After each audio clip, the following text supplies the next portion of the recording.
আল্লাহ তাআলা ইরশাদ করছেন ওয়ালাকাদ কাররামনা বনি আদম ওয়া হামালনাহুম ফিল বাররি ওয়াল বাহরি ওয়া রাযাকনাহুম মিনাত তাইয়্যিবাত ওয়া ফাদ্দালনাহুম আলা কাসীরিম মিম্মান খালাকনা তাফদীলা। পড়েন আল্লাহু আকবার। রব্বুল আলামিন বলেন ওয়ালাকাদ কাররামনা বনি আদম, আমি বনি আদমকে সম্মানিত করেছি, বনি আদমকে মর্যাদা দিয়েছি। ওয়া হামালনাহুম ফিল বাররি ওয়াল বাহর, বনি আদমকে জলে স্থলে স্থলে এবং সমুদ্রে চলাচলের বাহন দিয়েছি। ওয়া রাযাকনাহুম মিনাত তাইয়্যিবাত, তাদেরকে পবিত্র রিজিকের বন্দোবস্ত করেছি। ওয়া ফাদ্দালনাহুম আলা কাসীরিম মিম্মান খালাকনা তাফদীলা, আর আমি আল্লাহ যাদেরকে সৃষ্টি করেছি তাদের মধ্য থেকে বনি আদমকে আমি শ্রেষ্ঠ বানিয়েছি। আমরা শ্রেষ্ঠ, আমরা আশরাফুল মাখলুকাত। আমরা কি এই যে এমনি চিল্লাচিল্লি করে জিজ্ঞেস করলে বলে না, আমরা আশরাফুল মাখলুকাত। আমরা কি শ্রেষ্ঠ, সবার চেয়ে সেরা। আমাদের মতো করে আল্লাহ কাউকে বানায় নাই। দুই পায়ে ভর করে শির দ্বারা এরকম স্ট্যান্ড রেখে মাথা উঁচু করে দাঁড়াতে পারে এরকম কোন প্রাণী পৃথিবীতে আছে?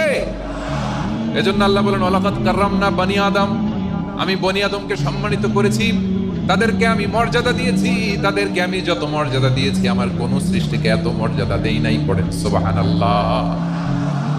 I have dignified the status of the sons of Adam, আদমের সব সন্তানের মর্যাদা আমি বাড়িয়েছি।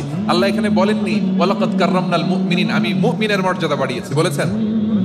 আল্লাহ এখানে বলেন নাই ওয়ালাকাদ কাররামনাল মুসলিমিন, আমি মুসলিমের মর্যাদা বাড়িয়েছি। আল্লাহ বলেছেন ওয়ালাকাদ কাররামনা বনি আদম, আমি বনি আদমের সম্মান বাড়িয়েছি। হোক সে মুমিন কিংবা কাফের, মুসলিম কিংবা মুশরিক, আস্তিক কিংবা নাস্তিক, আরব কিংবা অনারব, যেই হোক না কেন আদম সন্তান সবগুলার মর্যাদা বাড়ায় দিয়েছে কে? সবার মর্যাদা আল্লাহ বাড়িয়েছে। মানুষ হিসেবে মর্যাদা। বিশ্বনবী সাল্লাল্লাহু আলাইহি ওয়াসাল্লাম ইহুদির লাশ দেখে দাঁড়িয়ে গেলেন। কার লাশ? আমার যশোরের ভাইয়েরা আওয়াজ করে বলুন, কার লাশ? ইহুদির লাশ দেখে দাঁড়ায় গেলেন। সাহাবারা বললেন ইয়া রাসূলুল্লাহ, আপনি দাঁড়ালেন যে, এটা তো ইহুদির লাশ। বিশ্বনবী বললেন আওয়ালাইসাত নাফসান, এটা কি মানুষ নয়? এটা হোক ইহুদি হোক খ্রিস্টান, এটা তো মানুষ। আমি মানুষ দেখে দাঁড়িয়েছি। আই স্যালিউট দ্য হিউম্যানিটি, আমি মানবতাকে সম্মান করেছি। পড়েন সুবহানাল্লাহ। তাহলে এই জমিনে মানুষের মর্যাদা বেশি, হোক আস্তিক হোক নাস্তিক, হোক মুমিন কিংবা কাফের। আদমের সন্তান হলে মানুষ হলেই তার মর্যাদা বাড়িয়েছে কে? আমার কলিজার টুকরা যশোরের ভাইয়েরা, মানুষের মর্যাদা আল্লাহ এত বাড়িয়েছেন, মানুষ জীবিত থাকলেও যেমনি মর্যাদাবান, মরে গেলেও মর্যাদাবান। সুবহানাল্লাহ পড়েন। মানুষ মরে গেলে এই ডেড বডিটা কি হয়? পচে যায়, গলে যায়, মাটির সাথে মিশে যায়। তাই বলে আপনি ডেড বডির সাথে যাচ্ছে তাই করতে পারবেন না। পারবেন? কেউ যদি অন্যায় করে তাকে যদি আপনি শাস্তির আওতায় আনেন, যা মনে চায় করতে পারবেন না। তারা আগুন দিয়ে পোড়াতে পারবেন না, নাক কাটতে পারবেন না, কান কাটতে পারবেন না, অঙ্গ বিকৃতি করতে পারবেন না।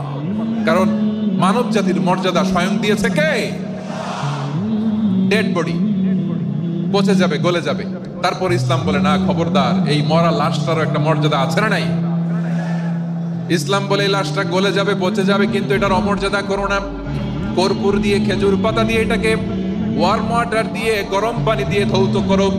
সাদা শুভ্র ধবধবে কাপড় দিয়ে লাশটাকে তুমি কাভার করো। তারপরে খাটিয়ার মধ্যে লাশটাকে রেখে বিশাল একটা প্রোগ্রাম করো, একটা ফিউনারাল প্রোগ্রাম করো। ওই প্রোগ্রামের ডানে বায়ে পেছনে লাশটারে রাখলে হবে না, প্রোগ্রামের একেবারে সামনটাতে তুমি লাশটাকে রাখো। সুবহানাল্লাহ। একটা ফিউনারাল প্রোগ্রাম করতে হবে, তাকে শেষ বিদায় জানাতে হবে, যেটাকে আমরা জানাজা বলি। কি বলি? জানাজা মানে মাইয়েতের জন্য দোয়া, তার জন্য দোয়া করা হয়।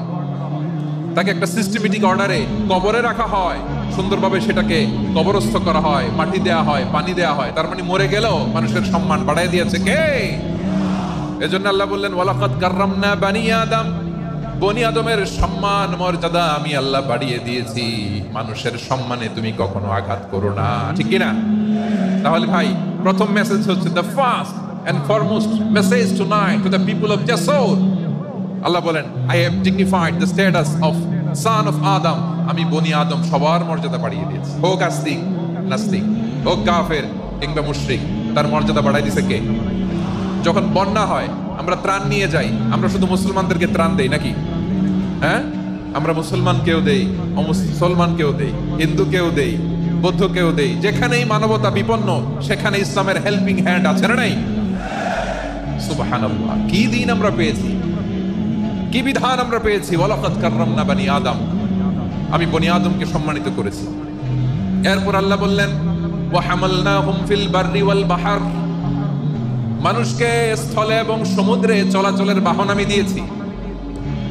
স্থলে কিভাবে চলবে, জলে কিভাবে চলবে, এই বাহনের ব্যবস্থা করেছে কে? এই জেনজি, এই সামড়া, ইরাম করতেছো কিসের জন্য? হ্যাঁ, ইরাম করলে চলবি?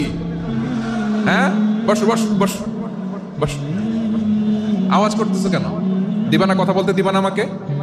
তো এইটা বুঝি তোমাদের ভালোবাসার নমুনা? তোমাদের ভালোবাসার কারণে যদি আমি কোথাও দাঁড়াতেই না পারি, কোথাও বসতে না পারি, কোথাও দুটা কথা বলতে না পারি, এই ভালোবাসা দিয়ে কি হবে আমার? বরং ঘামতে ঘামতে ঘর্মাক্ত হব, রক্তাক্ত হব। কিন্তু সেন্ট্রাল থেকে, সেন্ট্রালি যে ইনস্ট্রাকশন আসবে, সেই ইনস্ট্রাকশনের এক চুল আমরা ডানে বায়ে যাব না। এইটা গণজাগরণের জন্য এইটা দরকার, ইসলামী বিপ্লবের জন্য এইটা দরকার। তো আধা ঘন্টা ধরে যদি তোমাদেরকে থামানোই না যায়, এই লস্কর দিয়ে আমি কি করব? আল্লাহর ওয়াস্তে নো নো নো স্লোগান, চুপচাপ একেবারে আমার দিকে তাকাও। আল্লাহ বললেন ওয়া হামালনাহুম ফিল বাররি ওয়াল বাহর, জলে স্থলে আমি চলাচলের যানবাহনের ব্যবস্থা করেছি। আমরা স্থলে ঘোড়ার উপরে চড়ি, উটের উপরে চড়ি, গাড়ির উপরে চড়ি। এই যে গাড়ির ইঞ্জিন বানাইছি আমরা, এটার মেধা দিয়েছে কে? আবার সাগরের মধ্যে আমরা নৌযান, জলযান, বড় বড় জাহাজ দিয়ে এক মহাদেশ থেকে আরেক মহাদেশ যাই, এক দেশ থেকে মালামাল গুলো আরেক দেশে পাঠাই। সাগরের ভেতরে নৌকাগুলোরে ধরে রাখলো কে?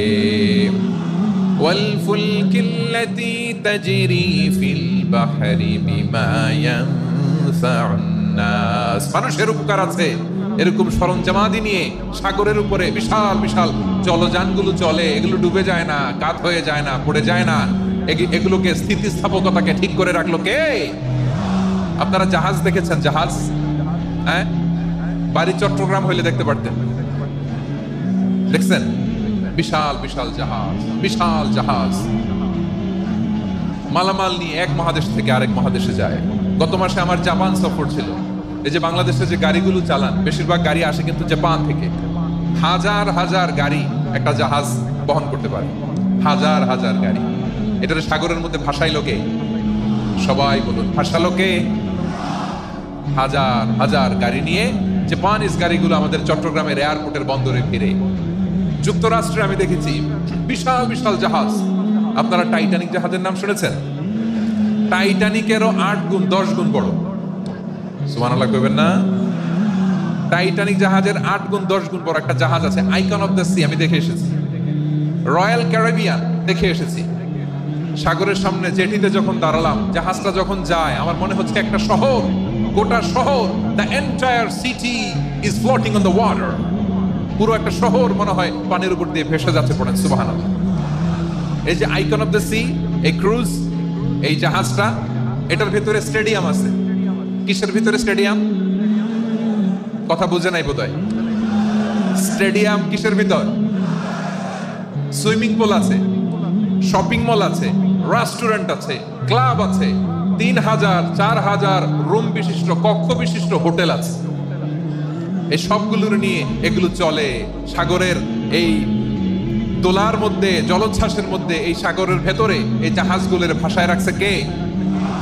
সূরা আর রহমানে আল্লাহ তাআলা বললেন ওয়ালাহুল জাওয়ারিল মুনশাআতু ফিল বাহরি কাল আ'লাম ফাবিআইয়ি আলা, সবাই পড়েন ফাবিআইয়ি আলাই রাব্বিকুমা তুকাযযিবান।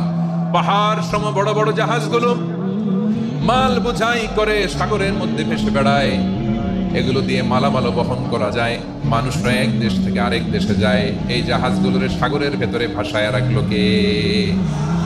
এই আয়াতের ভেতরে আল্লাহ তাআলা সূরাত বনী ইসরাঈলের এই চমৎকার আয়াতের ভেতরে আল্লাহ তাআলা বেসিক্যালি মানব জাতির প্রতি তার 4টি স্পেশাল অনুগ্রহের কথা বলেছেন। কয়টি?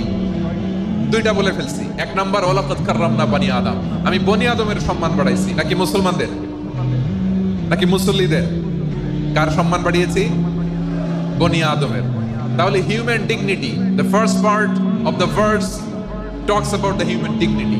2 নম্বর অংশ আল্লাহ তাআলা বললেন ওয়া হামালনাহুম ফিল বাররি ওয়াল বাহর, স্থলে এবং সমুদ্রে আমি তাদের জন্য চলাচলের বাহন দিয়েছি। সুবহানাল্লাহ।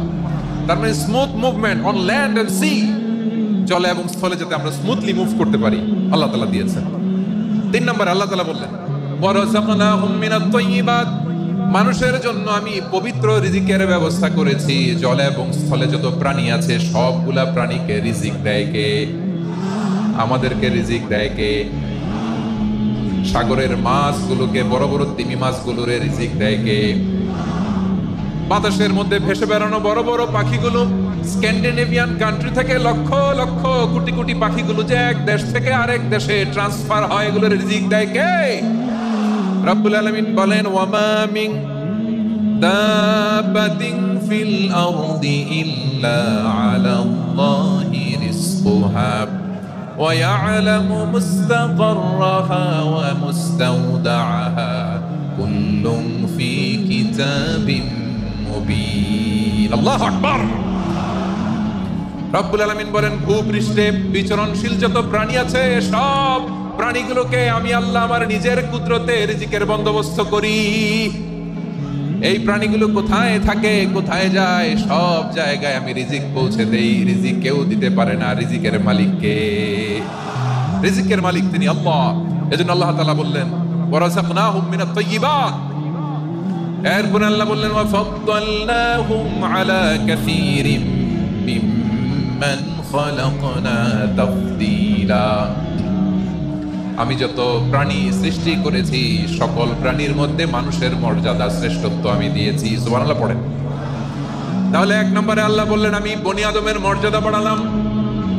এরপরে বললেন স্থলে এবং সমুদ্রে চলাচলের জন্য যানবাহন দিলাম।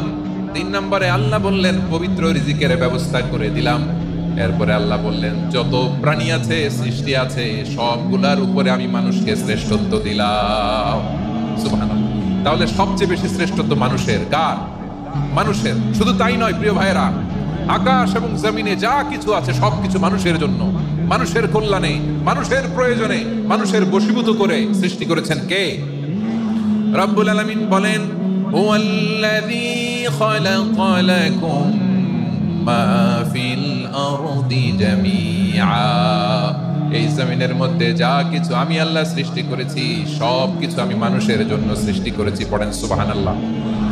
হুয়াল্লাযী খালাকা লাকুম মা ফিল আরদি জামিআ, যা আছে সব আমাদের জন্য, সব আমাদেরকে সার্ভিস দেওয়ার জন্য, আমাদের উপকারের জন্য, আমাদের কল্যাণের জন্য। আওয়াজ করে সবাই পড়ুন আল্লাহু আকবার। অন্য আয়াতে আল্লাহ বললেন ওয়া সাখখারা লাকুম মা ফিস সামাওয়াতি ওয়া মা ফিল আরদি জামিআন মিন ইন্না ফি যালিকা লাআয়াতিন লিকাউমিন ইয়াতাফাক্কারুন।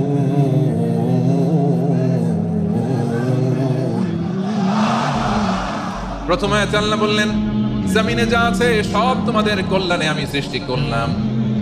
এরপরে আল্লাহ বললেন আকাশেও যা আছে সব তোমাদের জন্য সৃষ্টি করলাম, তোমাদের অনুগত বানিয়ে দিলাম। পড়েন সুবহানাল্লাহ। মানুষের কি ব্রেইন দেখেন, মানুষ জমিন ছেড়ে আকাশে চলে যায়। পাখি দেখে মানুষের শখ হলো পাখি যেহেতু উঠতে পারে আমরাও পারবো। অরবিল রাইট, উইলবার রাইট, 2 ভাই মিলে আঁকাঝোঁকা করতে করতে করতে করতে প্লেন বানায় ফেললো। সুবহানাল্লাহ। এখন পাখিও ওরে, আমরাও ওরি। এরপরেই মানুষের কৌতূহল থামে না এখানে। মানুষ চলে গিয়েছে চাঁদে। কোথায় গেছে? এখন কিন্তু চাঁদে জমি বিক্রি হয় জানেন। পৃথিবী নিয়ে মারামারি শেষ। রাশিয়া আমেরিকা এখন ধরছে চাঁদ আর মঙ্গল গ্রহ। এখন চাঁদে জমি বিক্রি হয়, মঙ্গলে জমি বিক্রি হয়।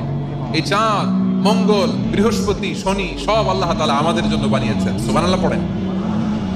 মানুষ সাগরের উপরে চড়ে, শূন্যে ভেসে বেড়ায়, পাহাড় কেটে সুড়ঙ্গ বানায়, টানেল বানায়। মানুষ ব্রডব্যান্ডের লাইন নিয়ে যায় সাগরের ভেতর দিয়ে এক দেশ থেকে আরেক দেশে, এক মহাদেশ থেকে আরেক মহাদেশে। সুবহানাল্লাহ পড়েন।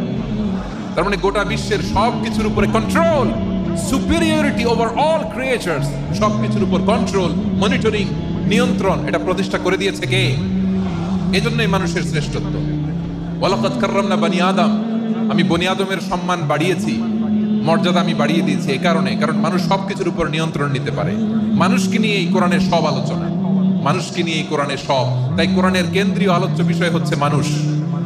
কোরআনের কেন্দ্রীয় আলোচ্য বিষয় কি? যশোরের ভাইয়েরা বুঝে থাকলে সবাই বলবেন কোরআনের কেন্দ্রীয় আলোচ্য বিষয় কি? এই যে আমি মূল আলোচনায় যাচ্ছি এখন। কেন মানুষ কোরআনের কেন্দ্রীয় আলোচ্য বিষয়? এই যে ভাইয়েরা, এই যে হাত জোর করে, এই যে Jessore Gen Z, the smart people of Jessore, হাত জোর করে বলতেছে, হাত জোর করে তোদের কাছে আল্লাহর দোহাই লাগে, স্টপ স্টপ। শুরুতে একবার বলেছে জায়গা না হলে আস্তে আস্তে ধাক্কা দিবা, সামনে না পিছনে, দিয়ে দিয়ে বেরোয় চলে যাও। এলইডিতে দেখো, এই যে আল্লাহর ওয়াস্তে জায়গা না হলে ওদিকে যাও। কোরআনের মাহফিলে বিশৃঙ্খলা, এটা কাফিরদের আলামত।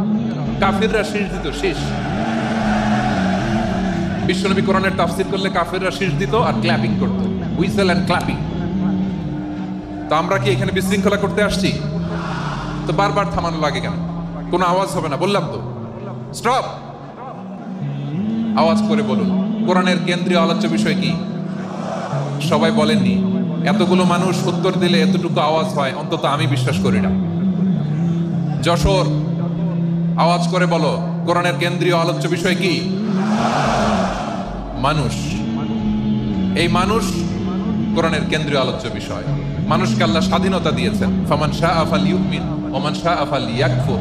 চাইলে মুমিন হতে পারো, চাইলে কাফের হতে পারো, তোমার ইচ্ছা। তবে জেনে রাখো, মুমিন হলে পাবা জান্নাত, কাফির হলে পাবা জাহান্নাম। নাও দ্য ডিসিশন ইজ ইয়ার্স। সিদ্ধান্ত তোমার, জান্নাতে যাবা না জাহান্নামে যাবা। যশোরের ভাইয়ের আওয়াজ করে বলুন কই যেতে চান, জান্নাতে না জাহান্নামে? ডান দিকে না বাম দিকে? ডানপন্থী না বামপন্থী? চিল্লা চিল্লি না চুপচাপ? চুপচাপ করে আবার চিল্লাচিল্লি শুরু করেছে। মাশাআল্লাহ। তাহলে কোরআনের কেন্দ্রীয় আলোচ্য বিষয় মানুষ। আমার সাথে থাকতে হবে, তোমাদেরকে নিয়ে আমি আলোচনার শেষ পর্যন্ত যাব। অনেক গুরুত্বপূর্ণ কথা বাকি আছে, আমাকে সহযোগিতা করতে হবে। মাশাআল্লাহ, এই তো ঠান্ডা হয়েছে। হ্যাঁ, ঠিক আছে ঠিক আছে ঠিক আছে। মানুষকে আল্লাহ এত স্বাধীনতা দিয়েছেন, মানুষ চাইলে অনেক ভালো হইতে পারে। ভালোর রাস্তাও খোলা, খারাপ হওয়ার রাস্তাও খোলা। ভালো হইলে মানুষ অনেক ভালো, খারাপ হইলে অনেক খারাপ। ভালো হইলে সবচেয়ে ভালো, খারাপ হইলে সবচেয়ে খারাপ। এজন্য সিদ্ধান্ত আপনাকে নিতে হবে। আল্লাহ তাআলা বলছেন লাকাদ খালাকনাল ইনসানা ফি আহসানি তাকওয়িম সুম্মা রাদাদনাহু আসফালা সাফিলিন। আমি মানুষকে অনেক সুন্দর অবয়বে, সুন্দর আকৃতিতে সৃষ্টি করেছি। তার শুধু চেহারার ডিজাইনটাই সুন্দর নয়, তার ব্রেনটা বড্ড সুন্দর, তার মানসিকতা বড্ড সুন্দর, তার সৃজনশীলতা বড্ড সুন্দর। পড়েন সুবহানাল্লাহ। আমাদের চেহারা, অবয়ব, ডিজাইন যে সুন্দর তা না, আমাদের ব্রেনটা অনেক সফিস্টিকেটেড ব্রেন, অনেক সফিস্টিকেটেড। এই 1.5 কেজি ব্রেন ইউজ করে মানুষ গোটা বিশ্বে সভ্যতা বিনির্মাণ করেছে, ঠিক কিনা? এই ব্রেন আল্লাহ তাআলা আমাকে দিয়েছে। এটারে কাজে লাগালে, আপনার 6 সেন্স কাজে লাগালে আপনি অনন্য মানুষ হয়ে উঠবেন, মহামানবে রূপান্তরিত হবেন। মানুষ হতে পারে, চাইলেই মহামানব হতে পারে। আবার যদি মানুষ চায় খারাপও হতে পারে। আল্লাহ বললেন শুধু ভালোই না, ভালো হতে চাইলে অনেক ভালো তুমি হতে পারো, আবার খারাপ হতে চাইলে অনেক খারাপ তুমি হতে পারো। সুম্মা রাদাদনাহু আসফালা সাফিলিন।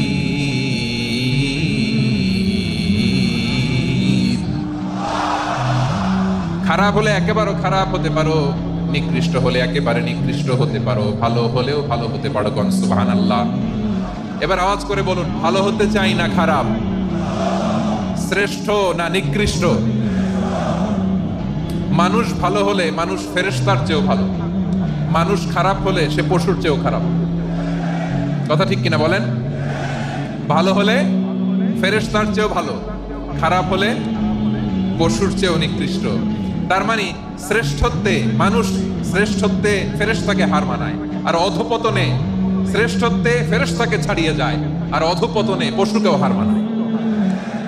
আই রিপিট, আমি আবারও বলছি, মানুষ শ্রেষ্ঠত্বে ফেরেশতাকে ছাড়িয়ে যায়, আর অধপতনে সে পশুকেও হার মানায়। আওয়াজ করে বলতে হবে ঠিক কিনা?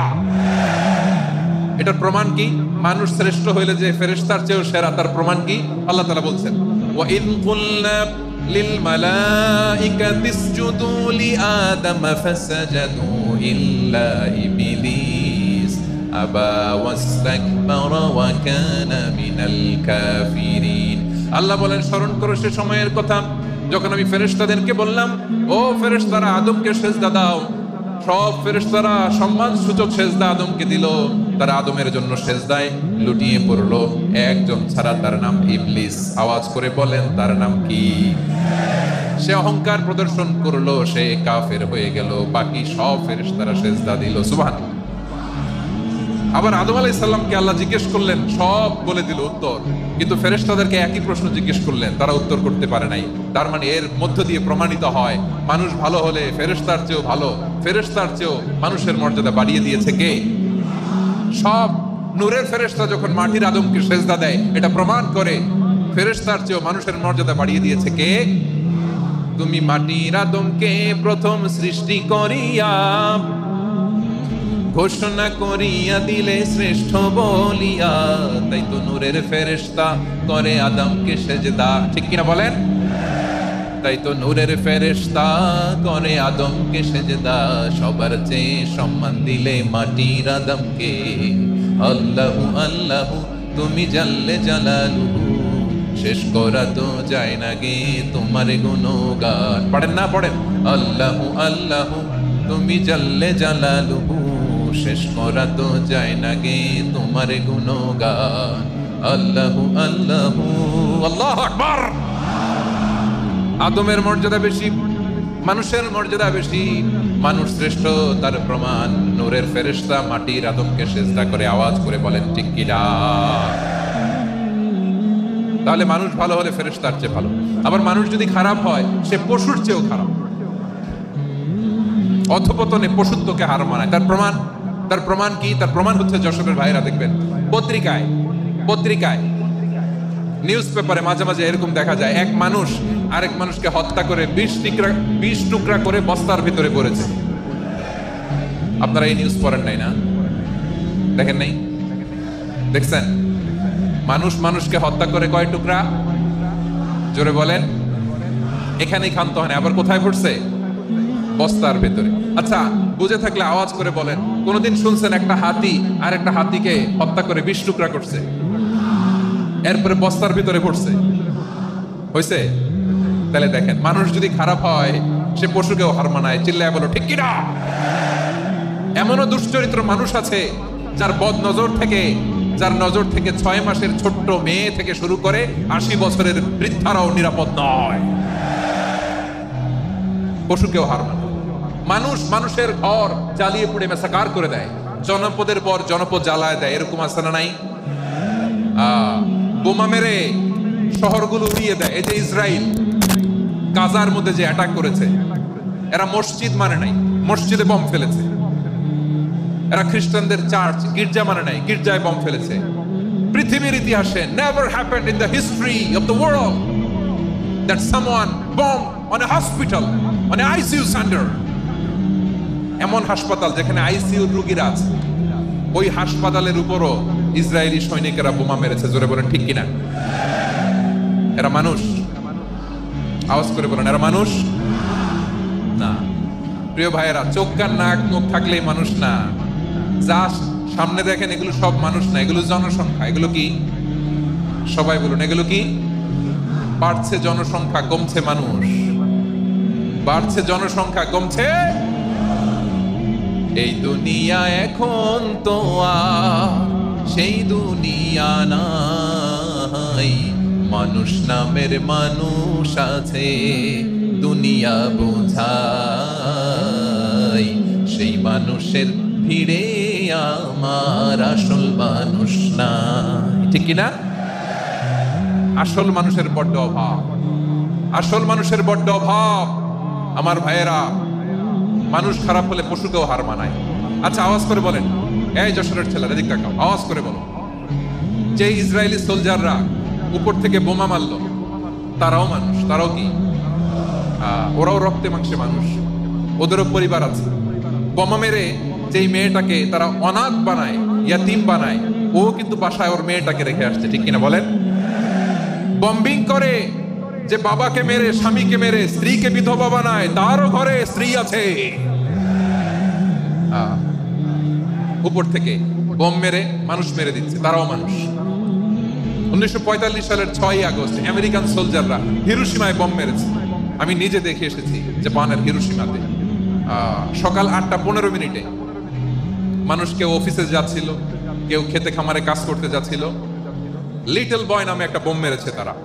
এই বোমের আঘাতে, পারমাণবিক এই বোমার রেডিয়েশনে আঘাতে, বোম ব্লাস্ট হওয়ার পরে মুহূর্তের মধ্যে 1,40,000 নাই। উপর থেকে যারা মারতেছে এরাও মানুষ, যাদেরকে মারলো তারাও। তার মানে মানুষে মানুষের পার্থক্য আছে না? নেই, মানুষে মানুষের পার্থক্য আছে। নাক কান চোখ মুখ থাকলেই মানুষ নয়। বাড়ছে জনসংখ্যা, কমছে মানুষ, চিল্লায় বলো ঠিক কিনা? তাহলে আমরা বুঝলাম মানুষ ভালো হলে অনেক ভালো, খারাপ হলে অনেক খারাপ। ও আমার কলিজা টুকরা যশোরের ভাইয়েরা, আসুন না 3 দিন ব্যাপী এই তাফসিরুল কোরআনের ঐতিহাসিক প্রোগ্রাম থেকে আমরা সিদ্ধান্ত নেই আমরা ভালো মানুষ হব নাকি খারাপ মানুষ হব। কলিজা থেকে, প্রাণ থেকে আওয়াজ করে সবাই বলুন, ভালো মানুষ নাকি খারাপ মানুষ? ভালো মানুষ হইতে হবে। ভালো মানুষ যারা জগৎটাকে এনলাইটেন করবে, যারা এনলাইটেন করবে, যারা সত্যের বীর সেনানী হয়ে দাঁড়াবে, যারা সত্যের পক্ষে কথা বলবে, যারা জালিমের মসনদকে ভেঙে খান করে দেবে। এরকম হওয়ার দরকার আছে না নাই? এরকম ভালো মানুষ আমরা হতে চাই কি চাই না? মানুষকে যত্ন নিলে মানুষ যে কত ভালো হয় আপনি কল্পনাও করতে পারবেন না। এই যে আপনাদের যশোরে যে ভালো ছেলেগুলো আছে, যে ভালো তরুণগুলো আছে, যে যুবকগুলো আছে, যে ভালো আলেমরা আছে, ভালো নেতারা আছে, সবাই যদি তাদের মতো হতো, পুরো যশোরটা একটা জান্নাতের টুকরা হয়ে যেত। আওয়াজ করে বলেন ঠিক কিনা? মানুষকে নার্চারিং করলে, মানুষকে পলিশ করলে, মানুষকে গ্রুমিং করলে, মানুষকে সঠিক তারবিয়া দিলে মানুষ অনন্য হয়ে ওঠে। প্রতিটি মানুষ অনন্য। আমি অনন্য, আপনি অনন্য, আমরা সবাই অনন্য। সুবহানাল্লাহ বলেন। মানুষকে আল্লাহ তাআলা দিয়েছেন অসীম ক্ষমতা, অসীম ক্ষমতা। সুবহানাল্লাহ। একটা মানুষ পারে না এমন কিছু নাই, একটা মানুষ পারে না এমন কিছু নাই। বিশ্বাস করতে হবে, মানুষ যা কল্পনা করতে পারে ওইটা মানুষ করে দেখাতে পারে। যশোরের ভাইয়ের, আই রিপিট, আমি আবারও বলছি, এই চিল্লাচিল্লি করলে আমার এই গুরুত্বপূর্ণ কথা তোমরা মিস করবা। আমরা যখন আমার পিতার পৃষ্ঠদেশে ছিলাম, পিতার পৃষ্ঠদেশ থেকে শুক্রাণু যখন মায়ের গর্ভদেশে যেয়ে পড়ে, কতটা শুক্রাণু ভ্রমণ শুরু করে জানো? 20 কোটি শুক্রাণু। একবার সিমেন আউট হলে সেখানে 20 কোটি শুক্রাণু থাকে, ভ্রমণ শুরু করে। ওই 20 কোটি শুক্রাণুর মধ্যে থেকে তুমি আমি আজকে এক বিকশিত শুক্রাণু মানব রূপে পৃথিবীতে এসেছি। সুবহানাল্লাহ। ওই 20 কোটি শুক্রাণুর প্রতিযোগিতায় সবাইরে পেছনে ফেলে সেদিন আমি সফল হয়েছিলাম, সেদিন আমি বিজয়ী হয়েছিলাম। সেদিন আমি এত ছোট ছিলাম, মাইক্রোস্কোপ দিয়েও আমার অস্তিত্ব টের পাওয়া যায় না। আমি এত তুচ্ছ ছিলাম, নগণ্য ছিলাম। আমার কান ছিল না, আমার চোখ ছিল না, আমার হাত ছিল না, আমার জন্য রিকমেন্ডেশন করার মতো মামু ছিল না, খালা ছিল না, কেউ ছিল না। তারপরেও ওই প্রতিযোগিতায়, ওই কম্পিটিশনে যখন আমারে কেউ হারাতে পারে নাই, আল্লাহর জমিনেও আমারে কেউ হারাতে পারে না। হারার জন্য তোমার জন্মই হয় নাই, তুমি আসছো জিতার জন্য। সুবহানাল্লাহ। বিশ্বনবী বলেন, আন-নাসু মাআদিন কামাআদিনি যাহাবি ওয়াল ফিদ্দা খিয়ারুহুম ফিল জাহিলিয়াতি খিয়ারুহুম ফিল ইসলাম। Peoples are like mines of gold and silver. সোনার খনি, রূপার খনি, এর চেয়ে বড় খনি হচ্ছে এই মানব সম্পদের খনি। আওয়াজ করে বলেন আল্লাহু আকবার। আল্লাহ তাআলা এই সম্পদ আমাদেরকে দিয়েছে। বিশ্বনবী বলেন, মানুষ হচ্ছে খনির মতো। খিয়ারুহুম ফিল জাহিলিয়াতি খিয়ারুহুম ফিল ইসলাম। জাহিলি যুগে যারা সেরা, ইসলামেও তারা সেরা। ইদা ফাকুহু, যদি তারা বুঝবান হয় তাহলে তাদেরকে সেরা বানায় দিবে কে? তাহলে মানুষের চেয়ে সেরা কেউ হতে পারে? মানুষের চেয়ে অনন্য কেউ হতে পারে? মানুষকে কেউ হারাতে পারে? আওয়াজ করে বলো, তোমাকে কেউ হারাতে পারবে? এই সাহস জাগছে আজকের আলোচনা থেকে।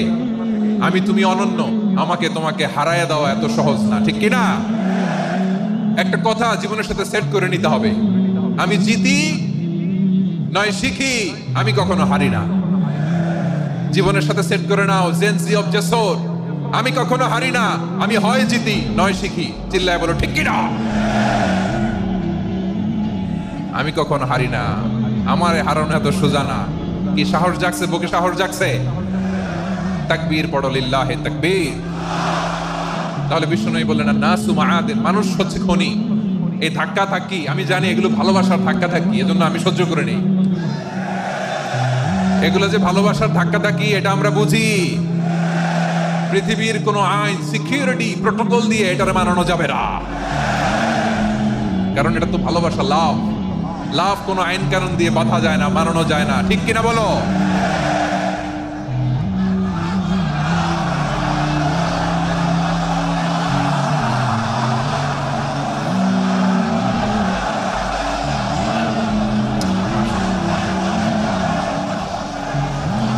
ঠিক আছে, বসুন বসুন বসুন। আল নাসু মাআদিন, মানুষ হচ্ছে খনি, এই খনির যত্ন নিতে হবে। আমার মা বাবা যারা এসেছেন, আপনার ছেলে মেয়ের যত্ন নেন। আপনার ছেলের মধ্যে যে কি পটেনশিয়াল আপনি জানেন না। আপনার এই ছোট্ট অবুজ ছেলেটাই আগামী দিনের শায়েখ আহমদুল্লাহ হবে। আপনার হেফজখানায় পড়া ওই ছোট্ট ছেলেটাই আগামী দিনের আল্লামা মামুনুল হক হবে। আপনার ওই ছেলেটা আমির হামজা হবে, আব্দুল হাই সাইফুল্লাহ হবে। এভাবে বড় বড় আলেম হবে, তারা যুগশ্রেষ্ঠ আলেম হবে। সেই একদিন এই বাংলাদেশের পার্লামেন্টে যে বক্তব্য দিয়ে যশোরের পক্ষে কথা বলবে। আপনি জানেন না, কাউকে ছোট করবেন না, আপনি ওর কনফিডেন্স আপনি কমাবেন না, আপনি কমাতে পারেন না। প্যান্ডেলে আমার যে মা বোনেরা আছেন, ছেলে মেয়েদেরকে কখনো ছোট করে কথা বলবেন না। ও যে কোথায় যাবে আপনি জানেন না, আপনি মা হয়ে তাকে সাহস দিবেন, তার কল্পনার জগৎটাকে সাজাতে তাকে উৎসাহিত করবেন, ঠিক কিনা বলেন? আর আমার প্যান্ডেলের আমার প্রিয় শ্রদ্ধাশীলা মায়েরা বোনেরা, আপনারা তো আরো দামি সম্পদ।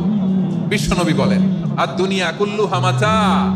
আল্লাহ আল্লাহ আল্লাহ, বিশ্বনবীর কথার ওজন দেখেন। আর দুনিয়া কুল্লু হামাচা ওয়া খায়রু মাতাঈদ দুনিয়াল মারআতুস সালিহা। বিশ্বনবী বলেন, দুনিয়া যা দেখো সব আল্লাহর দেওয়া অ্যাসেট, মানে সম্পদ। আর এত অ্যাসেটের ভিড়ে সবচেয়ে শ্রেষ্ঠ সম্পদ হচ্ছে নেককার নারী। সুবহানাল্লাহ। ভাইয়েরা বোনের সাথে খারাপ আচরণ করো না, সন্তান মায়ের সাথে খারাপ আচরণ করো না। আমাদের মায়েরা আমাদের asset, they are our priceless asset. কারণ এই মায়েদের পেটে এসেছে আল্লাহর ওলিরা, এই মায়েদের পেটে এসেছে খান জাহান আলী, এই মায়ের পেটে এসেছে শাহজালাল ইয়ামানি, এই মায়ের পেটে এসেছে আল্লাহর সব নবীরা। নাকি নবীরা আকাশ থেকে ধপ করে জমিনে নেমে আসছে? মায়ের পেটে আসছে। এই মায়ের পেটগুলো খনি। আমার সম্মানিতা মায়েরা বোনেরা, নিজেকে ইসলাম দিয়ে সাজান, নিজেকে ইসলাম দিয়ে সাজান,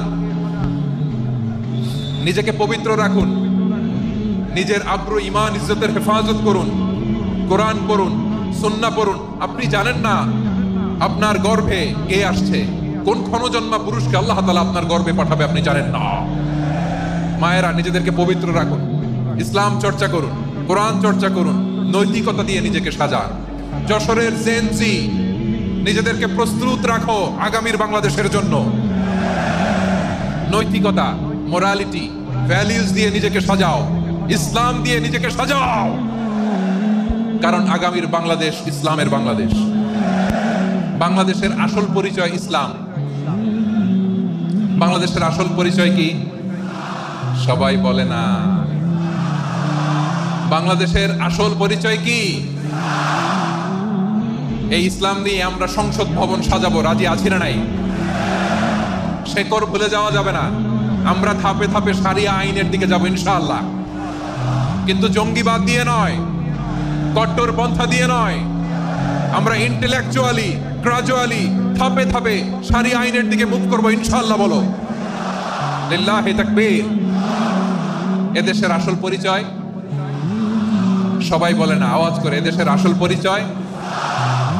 এদেশে আজান শুনে সূর্য ওঠে শহর গ্রামে, এদেশে আজান শুনে সূর্য ডুবে সন্ধ্যা নামে, এদেশে সকল কাজে সবাই বলে বিসমিল্লাহ, এদেশে ভালো কিছু দেখে শুনে হাসি মুখে সবাই বলে মাশাআল্লাহ, সুবহানাল্লাহ সুবহানাল্লাহ সুবহানাল্লাহ সুবহানাল্লাহ সুবহানাল্লাহ সুবহানাল্লাহ সুবহানাল্লাহ সুবহানাল্লাহ।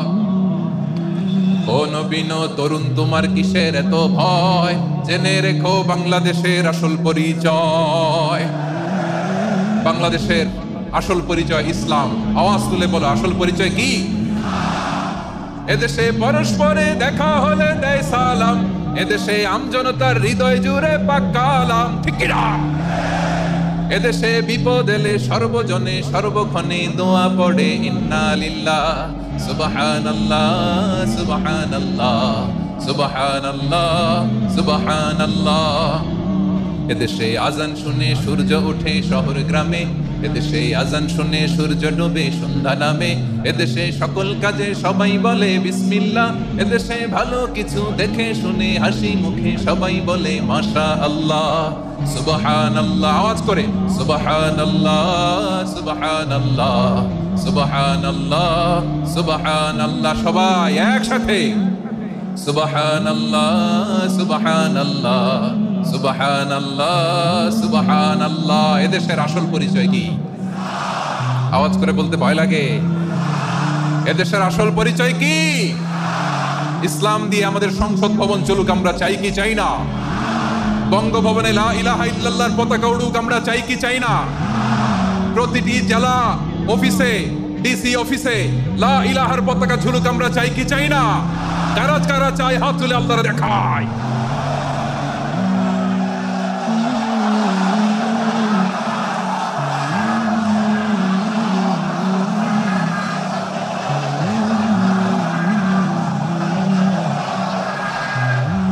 মাশাআল্লাহ মাশাআল্লাহ মাশাআল্লাহ মাশাআল্লাহ।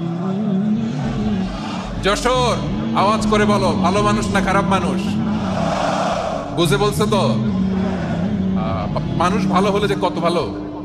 এই মানুষকে যত্ন নিলে, মানুষকে মানুষ বানালে যে সে কি হতে পারে শুনবা? হ্যাঁ, নাকি মোনাজাত দিয়ে দিব?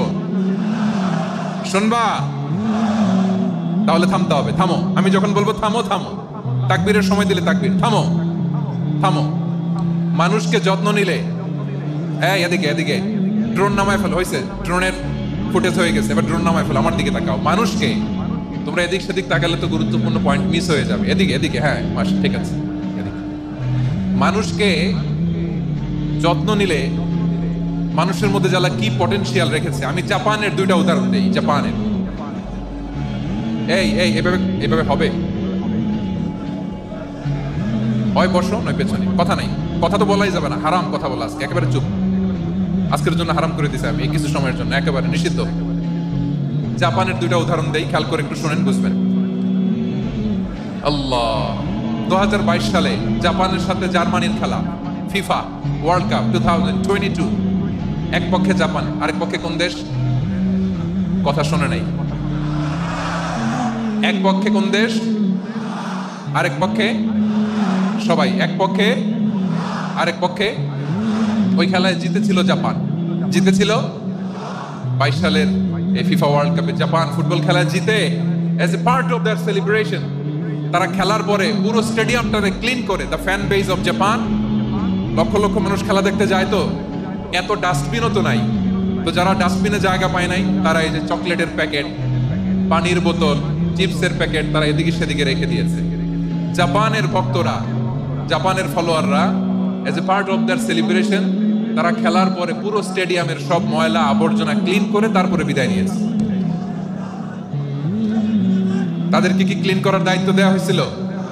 এই যশোর, জাপানের যে ছেলেরা খেলা দেখতে গেছিল, ওদেরকে কি ক্লিন করার দায়িত্ব দিছিল? তারা কি স্টেডিয়ামের পরিচ্ছন্নতা কর্মী?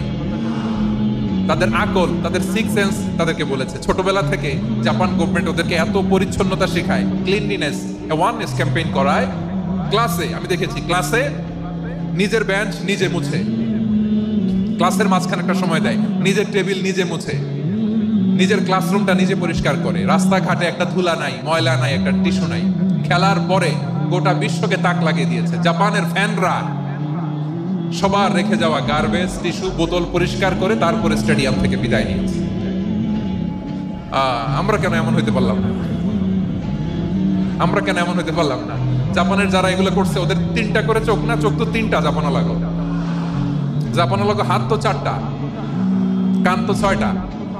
হ্যাঁ, নাকি আমার মতো 2 হাত 2 কানালা মানুষ? চোখে দেখলে ওটা মানুষ না। চিন্তা করছেন? তার মানে জাপানিজদেরকে যে গ্রুমিং করে শিখানোর মাধ্যমে পরিচ্ছন্ন বানানো গেছে, ওরা যেমনি মানুষ আমরাও মানুষ। আমাদের সন্তানদেরকে শেখালে তারাও পারবে, পারবে কিনা? দুই নম্বর উদাহরণ বলি, চট্টগ্রাম ফেনীতে যারা গিয়েছেন, মেঘনা গুমতি ব্রিজ প্রকল্প নাম শুনছেন? মেঘনা একটা ব্রিজ পার হওয়া লাগে। এই মেঘনা গুমতি, এখানে 3টা ব্রিজ কাশপুর সহ, এই 3টা ব্রিজের নির্মাণ কাজ, রেনোভেশনের কাজ দেওয়া হয়েছিল জাপানের একটা কোম্পানিকে। কাকে? জাপানের কোম্পানি। নির্মাণ শেষে 738 কোটি টাকা বেঁচে গেছিল, এটা গভর্নমেন্টের হাতে দিয়ে তারা বিদায় নিয়েছে। কত টাকা? 738 কোটি টাকা। যত প্রাক্কলিত ব্যয় নির্ধারণ করা হয়েছে সব টাকা সরকার, তৎকালীন সরকার 2019-এর সরকার, কারা ছিল তো জানেন? এই 2019-এর সরকার তাদেরকে দিয়েছে। তারা রিনোভেশন নির্মাণ শেষে 738 কোটি টাকা অতিরিক্ত বেঁচে গেছিল, এটা আবার গভর্নমেন্টের হাতে বুঝাই দিয়ে তারা বিদায় নিচ্ছে। আমরা কেন এমন হইতে পারলাম না? জাপানের ওরাও মানুষ, আমরাও মানুষ, তার মানে মানুষে মানুষে পার্থক্য আছে না নাই? আচ্ছা, জাপানের 2টা উদাহরণ দিলাম, এবার আমার দেশের 2টা উদাহরণ দিব না? বাংলাদেশের 2টা উদাহরণ দিই। 1 নম্বর উদাহরণ, গত সপ্তাহে আপনারা জানেন কক্সবাজার আমার একটা প্রোগ্রাম ছিল, তো হেলিকপ্টারে গিয়েছিলাম। ফেনী জেলা যখন পার হচ্ছি, আমি দেখলাম 3টা উইন্ড মিল চিনেন তো? বিশাল পিলার, 3টা-4টা পাখা থাকে, বায়ু বিদ্যুৎ কেন্দ্র। বাংলাদেশের প্রথম বায়ু বিদ্যুৎ কেন্দ্র এটা, মুহুরী প্রজেক্ট বলে এটার, সম্ভবত মুহুরী প্রজেক্ট। তো সাগরের বাতাসের ঝাপটায় এটা ঘুরে এনার্জি হয়, ইলেকট্রিসিটি উৎপাদন হয়। তো আমি পাইলটকে বললাম, ভাই এগুলো থেকে কেমন ইলেকট্রিসিটি উৎপাদন হয়? কয়, হুজুর একটুও হয় না, কিছুই হয় না। কিছুই হয় না মানে? বলে, হুজুর বাংলাদেশে যত উইন্ড মিল আছে এটার পাখা একটাও ঘুরে না। আল্লাহ, বলেন কি? তাহলে যে কোটি কোটি টাকা ব্যয় করে যে উইন্ড মিল, কয় হুজুর ভিতরে ফিটফাট, উপরে ফিটফাট, ভিতরে সদরঘাট। তার মানে কোটি কোটি টাকা দিয়ে এই উইন্ড মিল বানায়, এখানে কিছু নাই। দুর্নীতির আড্ডাখানা, আখড়াখানা বাংলাদেশ, ঠিক কিনা বলেন? আয়রে, জাপানিজরাও মানুষ, আমরাও মানুষ। আমার এক নিকটাত্মীয় সরকারি চাকরিজীবী, উনি আমাকে বললেন, বাংলাদেশের আরেকটা উদাহরণ দেখ। উনি আমাকে বললেন যে প্রতি বছর আমাদের অফিসের ফার্নিচার চেঞ্জ করে। বলে, প্রতি বছর ফার্নিচার চেঞ্জ করে কেন? বলে যে ফার্নিচার নতুন পারচেজ করলেই তো এখানে টাকা, নতুন কিনতে পারলেই টাকা, নতুন উন্নয়নের সবক শোনাতে পারলেই টাকা। প্রথম আলোর রিপোর্ট, কি আলো? প্রথম আলোর রিপোর্ট, গত 15 বছরে উন্নয়নের নামে লুটপাট হয়েছে প্রায় 3.25 লাখ কোটি টাকা। কার রিপোর্ট? আমাদের বানানো কথা, প্রথম আলোর রিপোর্ট। গত 15 বছরে কারা ছিল জানেন তো? হ্যাঁ, শুধু ওনাদেরকেই দোষ দিয়ে লাভ নাই। স্বাধীনতার পর থেকে শুধু শাসকের হাত বদল হয়েছে, আমরা কিছু পাই নাই, ঠিক কিনা বলেন? শুধু ওনাদের দোষ দিয়ে কি লাভ? একদল খাইছে, আরেক দল খাওয়ার জন্য রেডি হয়ে আছে। আমরা এরকম চাই না। আমরা চাই স্বাধীন সার্বভৌম বাংলাদেশ, আমরা চাই দুর্নীতিমুক্ত বাংলাদেশ। আমি নিউজটাতে কতবার বললাম, এটা কি সম্ভব? 3.25 লাখ কোটি টাকা লুটপাট, মানে লুটপাট করতে করতে এদেশের জনগণকে ফুটপাতে বসাই দিচ্ছে। প্রিয় ভাইয়েরা, জাপানের মানুষও মানুষ, আমরাও মানুষ। সিদ্ধান্ত আপনার, কোন মানুষ হবেন, ভালো মানুষ না খারাপ মানুষ? আজকের আলোচনার বিষয় হচ্ছে মানব সম্পদের উন্নয়ন, human resource development. It's a process to increase the capacity of knowledge, skill, capacity of the people of a country. একটা দেশের মানুষের জ্ঞান, তাদের দক্ষতা কি করে বাড়ানো যায়, বাড়িয়ে দেশের উন্নয়ন করানো যায়, এটাই হচ্ছে মানব সম্পদ উন্নয়নের মূল কথা। তাহলে মানব সম্পদ হচ্ছে একটা দেশের সবচাইতে শক্তিশালী পুঁজি। প্রাকৃতিক সম্পদ, খনিজ সম্পদের চেয়েও দামি হচ্ছে মানব সম্পদ। আমার প্রিয় যশোর, প্রাকৃতিক সম্পদ, খনিজ সম্পদের চেয়েও দামি সম্পদ কি সম্পদ? আল্লাহ তাআলা দয়া করে আমাদেরকে এই মানব সম্পদ দিয়েছেন। আসুন আমাদের এই মানুষগুলোকে আমরা সোনার মানুষ বানাই। রাজি আছেন তো সবাই? রাজি আছেন? মানুষ পারে না এমন কোনো কিছু নাই, চাইলে সব পারে। এজন্য মানুষকে তারবিয়া দিতে হবে, যথাযথভাবে তাদেরকে গড়তে হবে। আসুন আমরা সিরাতের আয়নায় বিশ্বনবীর জীবনী থেকে দেখি তিনি কিভাবে হিউম্যান রিসোর্সকে ম্যানেজ করতেন। যদি আপনাদের সময় হয়, 2-1টা উদাহরণ দিয়ে আজকে আমি আমার আলোচনা বিদায় নিব। হবে সময় হবে কয়েক মিনিট? হ্যাঁ, শান্ত থাকবেন তো? শান্ত থাকবা? হ্যাঁ, ঠিক আছে। এই ধাক্কার মধ্যে ঢুকছে, এবার মজা বুঝতেছে তো? হ্যাঁ, মানা করছিলাম না? ঠিক আছে, টের পাও। হ্যাঁ, ঠিক আছে। যে আওয়াজ করবে আমি ওকে দেখতেছি, কে কে আওয়াজ করে দেখতেছি। শেষ কথা, শেষের দিকে চলে আসছি। বিষ্ণু ইসলাম কি কিভাবে হিউম্যান রিসোর্সকে ম্যানেজ করতেন। মজার কথা আছে কয়েকটা, বলে বিদায় নিন। বিশ্বনবী কিভাবে এই মানব সম্পদকে ম্যানেজ করতেন। বিশ্বনবী he was a very good talent hunter, চৌকস ট্যালেন্ট হান্টার ছিল। কার মধ্যে কি ট্যালেন্ট আছে দেখলেই বুঝে ফেলতেন। সুবহানাল্লাহ পড়বেন না? কি নবী আমরা পেয়েছি। He was a very good talent hunter. আমার নবী তিনি চৌকস ট্যালেন্ট হান্টার ছিলেন। কার মধ্যে কি প্রতিভা বের করতেন, ওই প্রতিভাকে ইসলামের কল্যাণে কাজে লাগাতেন। সুবহানাল্লাহ বলেন।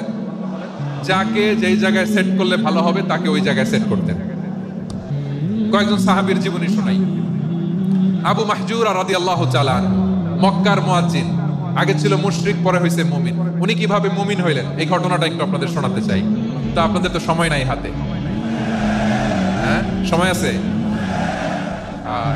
এই জেনজি শেষ করে দিল আজকের প্রোগ্রামটা।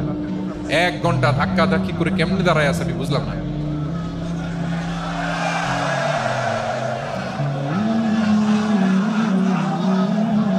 না না তাকবির না, চুপ করতে হবে।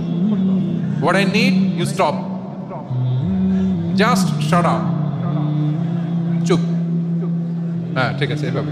আবু মাহজুরা রাদিয়াল্লাহু তাআলা কিভাবে মুসলিম হলেন আওয়াজ করে শুনেন। হুনাইনের যুদ্ধ 8ম হিজরি, বিষ্ণু ইসলাম হুনাইনের যুদ্ধ শেষে ফিরতেছেন। পথিমধ্যে বেলাল রাদিয়াল্লাহু তাআলা, এই যে আবার কথা, আই রে আল্লাহ রে, এখানে ধাক্কা থাকি কেন? চলে যাও, পেছনে যাও, যাও পেছনে যাও।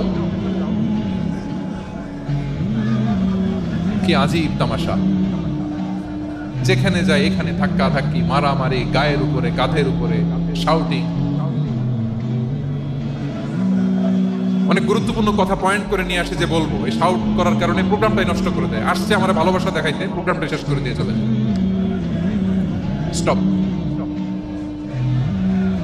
আবার কথা বল, স্টপ। হুনাইনের যুদ্ধে 8ম হিজরি, কত হিজরি সবাই বলেন না একটু, কত হিজরি? 8ম হিজরিতে হুনাইনের যুদ্ধে রাসূল সাল্লাল্লাহু আলাইহি ওয়াসাল্লাম ফিরে আসতেছেন মদিনায়। পথিমধ্যে বেলাল রাদিয়াল্লাহু তাআলা আনহু আযান দিচ্ছেন। কি দিচ্ছেন? তো পাশে ছিল মুশরিকদের একটা পল্লী, কিছু মুশরিক তরুণ, কিছু অমুসলিম কিশোর, তারা আযানকে ব্যঙ্গ করতেছে। আমাদের বাংলায় মুখ ভেঙ্গানো বলে আর কি। বেলাল রাদিয়াল্লাহু তাআলা আনহু আযান দিচ্ছেন, ওই বাচ্চাগুলো মুশরিক তো ওরা আযানকে ব্যঙ্গ করতেছে, বিকৃতি করে ওরাও আযান দিচ্ছে। উদ্দেশ্য হচ্ছে আযানকে নিয়ে ঠাট্টা করা। উদ্দেশ্য কি? ঠাট্টা করা। ব্যাপারটা মনে কষ্ট পাওয়ার মতো ব্যাপার না?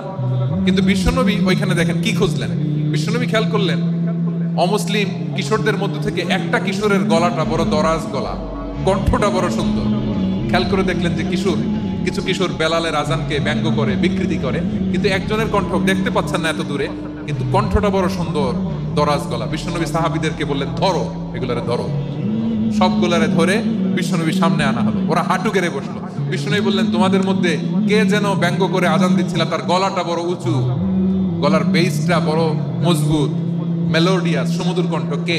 আবু মাহজুরা বলে আমার বন্ধুরা সবাই আমার দিকে আঙ্গুল দেখায়, আমি পড়ে গেছি বিপদে। রাসূল সাল্লাল্লাহু আলাইহি ওয়াসাল্লাম বাকি অমুসলিম তরুণদেরকে ছেড়ে দিলেন, বললেন তোমরা যাও। এবার আবু মাহজুরারে পাইছে। আবু মাহজুরার চুলের মধ্যে হাত দিলেন বিশ্বনবী, মাথায় হাত দিয়ে বললেন এবার আযান দাও দেখি। আবু মাহজুরা বলে আমি তো আযান দিতে জানি না, কারণ আমি তো বেলালেরটা শুইনা দিছি, আমার তো মুখস্থ নাই, আমি তো আযান দিতে জানি না। বিশ্বনবী বললেন জানো না, তাহলে আসো আমি তোমারে শিখাই দিই। সুবহানাল্লাহ পড়েন। আবু মাহজুরা হাঁটু গেড়ে বসে, বিশ্বনবীর মোবারক হাত আবু মাহজুরার চুলের মধ্যে। বিশ্বনবী আযানের মুআল্লিম আবু মাহজুরাকে বলতেছে ঠিক আছে তোমারে শিখাই দিচ্ছি, আমি যা যা বলবো আমার সাথে সাথে বলো, পারবা? আবু মাহজুরা বলে পারবো। বিশ্বনবী আযান দিচ্ছেন, মাথায় হাত দিয়ে আল্লাহু আকবার,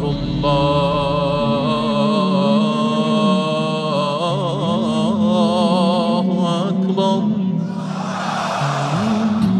আবু মাহজুরা এই বাক্যটা পড়লেন। বিশ্বনবী দ্বিতীয় বাক্য পড়তে আরম্ভ করলেন, আল্লাহু আকবার, আল্লাহু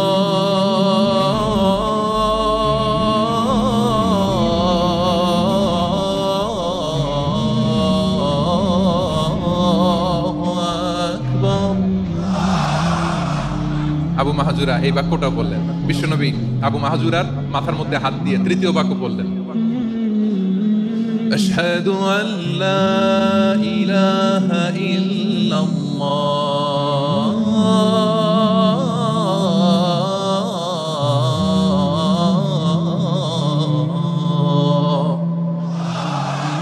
আবু মাহাজুরা তৃতীয় বাক্য বললেন। বিশ্বনবী একটা বাক্য পরে আবু মাহাজুরা পরে, বিশ্বনবী পরে আবু মাহাজুরা পরে। আবু মাহাজুরা কিন্তু অমুসলিম, মুশরিক।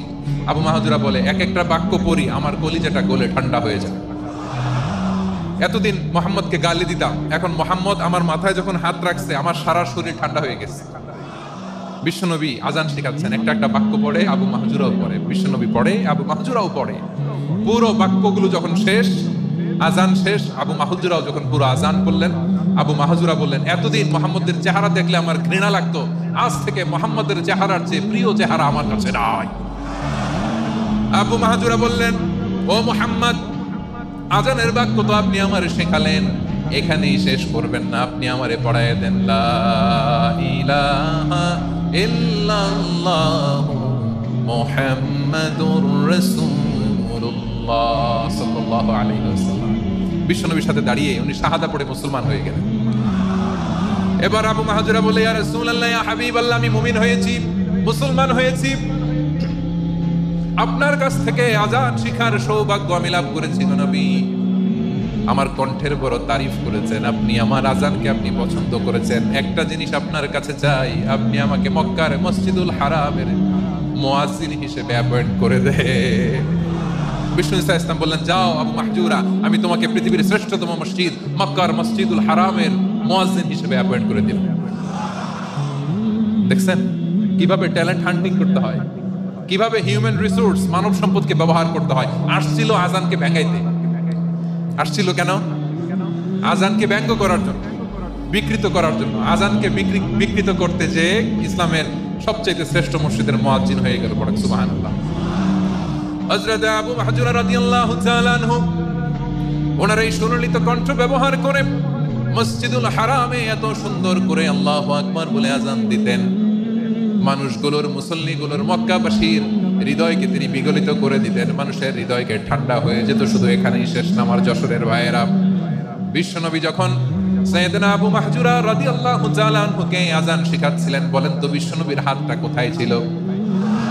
আবু মাহজুরার মাথার সামনে, এই চুলের উপরে ছিল।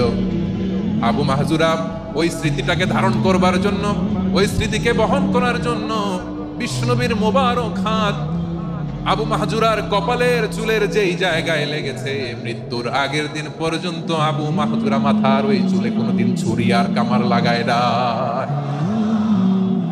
সেখানে কেচি লাগায় নাই, চুলের মধ্যে খুর লাগায় নাই। আবু মাহজুরা ডান দিকের চুল কাটতো, বাম দিকের চুল কাটতো, পেছনের চুল কাটতো, সামনের চুল কাটতো না। আবু মাহজুরা রাদিয়াল্লাহু তাআলা আনহুর সামনের চুলগুলো বড় হতে হতে যখন এত বড় হয়ে যায়, তিনি চুলগুলো পেঁচিয়ে মাথার মধ্যে রাখতেন, তারপরে তিনি পাগড়ি পরতেন। সবাই জিজ্ঞেস করতো, আবু মাহজুরা, এটা আবার কেমন স্টাইল? দেখতে তোমার কি বিদঘুটে লাগে? কেমন অড লাগে, কেমন খারাপ দেখা যায়? মক্কায় এমন কোন মানুষ তো দেখি নাই, ডানে চুল কাটে, বায়ে চুল কাটে, পেছনে চুল কাটে, সামনে কাটে না। ওরে আবু মাহজুরা, কেমন দেখা যায় তোমারে? তুমি সামনের চুল কাটো না কেন? আবু মাহজুরা বলে, আমি হাঁটু গেড়ে পেয়ারা নবীর সামনে বসেছিলাম, আমার এই মাথার চুলের মধ্যে মুবারক হাত লাগিয়ে বিশ্বনবী নিজে আমাকে আজানের প্রতিটা বাক্য শিক্ষা দিয়েছেন। বিশ্বনবীর মোবারক হাত, পবিত্র হাত আমার মাথার চুলের যেই জায়গায় লেগেছে, আমি চাই ওই চুলগুলা নিয়ে আমি আমার কবরের ভিতরে যাব। সাইয়েদনা আবু মাহজুরা রাদিয়াল্লাহু তাআলা আনহু ইন্তেকালের আগের পর্যন্ত মাথার সামনের চুলগুলা কাটে নাই। মাথার সামনের চুল তিনি কাটেন নাই। সুবহানাল্লাহি বিহামদি। কেমন ভালোবাসতেন বিশ্বনবী সাহাবীদেরকে, সাহাবারা কেমন ভালোবাসতেন বিশ্বনবীকে। সামনের চুলগুলো বড় হতে হতে এত বড় ছিল, পেঁচিয়ে রেখে পাগড়ি করতেন, কাটতেন না। নবীর হাত লেগেছিল। সুবহানাল্লাহ পড়েন। তাহলে what is the lesson? Moral of the story কি? মোরাল অফ দ্য স্টোরি হচ্ছে, আসছিল আজানকে ব্যঙ্গ করার জন্য, বিকৃত করার জন্য, হয়ে গেল মসজিদুল হারামের মুয়াজ্জিন।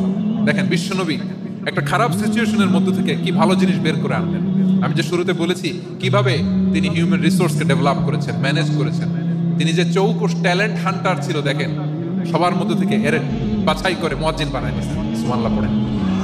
তার মানে এই না সবাইরে ধরে ধরে উনি মুয়াজ্জিন বানাইছেন, যার যেই ট্যালেন্ট আছে তাকে ওই কাজে অ্যাসাইন করেছেন, যার যেই প্রতিভা আছে তার প্রতিভাকে ইসলামের কাজে লাগিয়েছেন। সুবহানাল্লাহ পড়েন।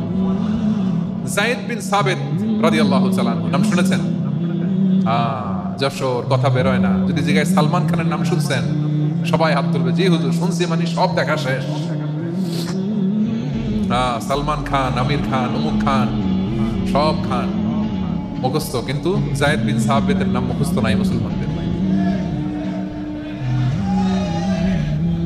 যে সাহাবী মাথার সামনের চুল কাটে নাই, মসজিদুল হারামের মুয়াজ্জিন বানাইছেন বিশ্বনবী, সাহাবীর নাম কি? খায়া ফেলাইছে, স্লোগানের সাথে খায়া ফেলাইছে। আবু মাহজুরা, কি নাম?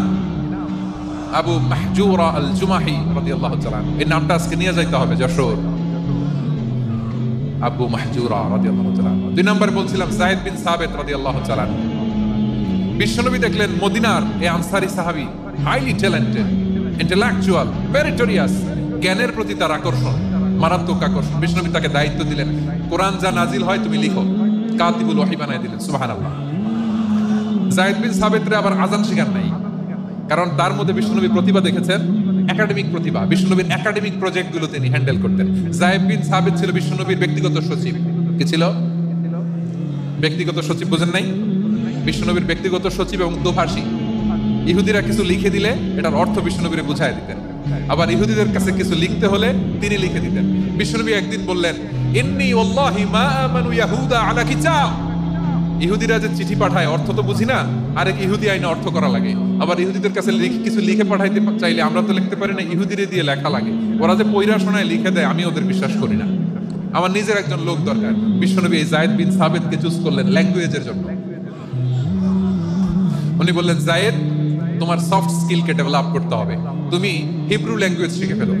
যায়েদ বিন সাবিত বলল, বিশ্বনবীর মোটিভেশন আর ইন্সপিরেশন পেয়ে আমি 15 দিনে ইহুদিদের এই হিব্রু ল্যাঙ্গুয়েজ শিখে ফেললাম। শুধু শিখে ফেললাম না, হাত্তা হাদিকতু, even I became master in the language. এই ভাষা আমি পারদর্শী হয়ে গেলাম। এরপরে ইহুদিরা চিঠি লিখে পাঠালে আর কোনো ইহুদি ডাকা লাগতো না, আমি নবীর এটার অর্থ শুনে পরে বুঝাই দিতাম। আবার ইহুদিদের কাছে চিঠি লেখা লাগলে আমি যায়েদ বিন সাবিত চিঠি লিখে দিতাম। সুবহানাল্লাহ। দেখেন, এত সাহাবীর মধ্যে থেকে বিশ্বনবীর একাডেমিক প্রজেক্ট, ব্যক্তিগত সচিব, দোভাষী হিসেবে তিনি যায়েদ বিন সাবিতের মতো তরুণকে নির্বাচিত করেছেন। কেমন ট্যালেন্ট হান্টার ছিল আমার নবী। সুবহানাল্লাহ পড়বেন না?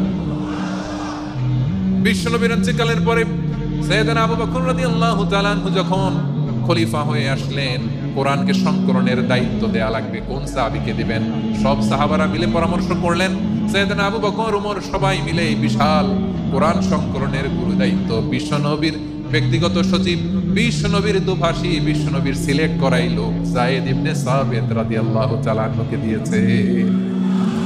কোরআনের কবি তো আজকে এখানে রাখে নাই। এই যে আজকের যে কোরআন পড়েন, এটা আগে এরকম ছিল না। কোরআন নাজিল হলে সাহাবারা চামড়ার, ওটের চামড়ায় লিখে ফেলতো, ওটের চ্যাপ্টা হাড্ডির মধ্যে লিখে ফেলতো, গাছের গুড়ির মধ্যে লিখে ফেলতো, বিভিন্ন জনের কাছে ছড়ানো ছিটানো ছিল। আবু বকর রাদিয়াল্লাহু তাআলা আনহু একসাথে করলেন, পরবর্তীতে উসমান রাদিয়াল্লাহু তাআলা আনহু একসাথে করলেন 114 সূরার এখন এই মুসহাফ, এই কম্পাইলেশন, এই কপি আমরা পেয়েছি, যার হিউজ কন্ট্রিবিউশন ছিল। এই পুরো কোরআন কম্পাইলেশনের প্রজেক্ট ম্যানেজার ছিল যায়েদ বিন সাবিত রাদিয়াল্লাহু তাআলা। কোরআন কম্পাইলেশনের প্রজেক্ট ম্যানেজার। দেখেন, উনারে মাথায় হাত দিয়ে আযান শিখায় নাই। সুবহানাল্লাহ কইবেন না? তাহলে প্রথম সাহাবী আবু মাহজুরাকে মুয়াজ্জিন বানাইলেন, যায়েদ বিন সাবিতকে ব্যক্তিগত সচিব আর দোভাষী বানালেন, মুসআব ইবনে উমাইর রাদিয়াল্লাহু তাআলা আনহুকে ইসলামের প্রথম অ্যাম্বাসেডর বানালেন। তাহলে তৃতীয় নাম্বার একজন সাহাবীর নাম বলছি, মুসআব ইবনে উমাইর। মুসআব কি নাম? নামটা কেমন লাগে? এই কয়েকজনের ভাল লাগে, বাকিদের ভাল লাগে না? ভাল লাগে? এই এই আর কয়েকটা মিনিট দেওয়া যাবে না আমাকে আল্লাহর রাস্তে? হ্যাঁ, ঠিক আছে। আমি তোমাদেরকে ভালোবাসা দেখাবো, দোয়া করবো, যদি চুপ থাকো, একেবারে চুপ, কষ্ট সহ্য করো, বাকিরা যা সওয়াব পাবে তোমরা ডবল পাবা, যেহেতু কষ্ট বেশি, কিন্তু চুপ।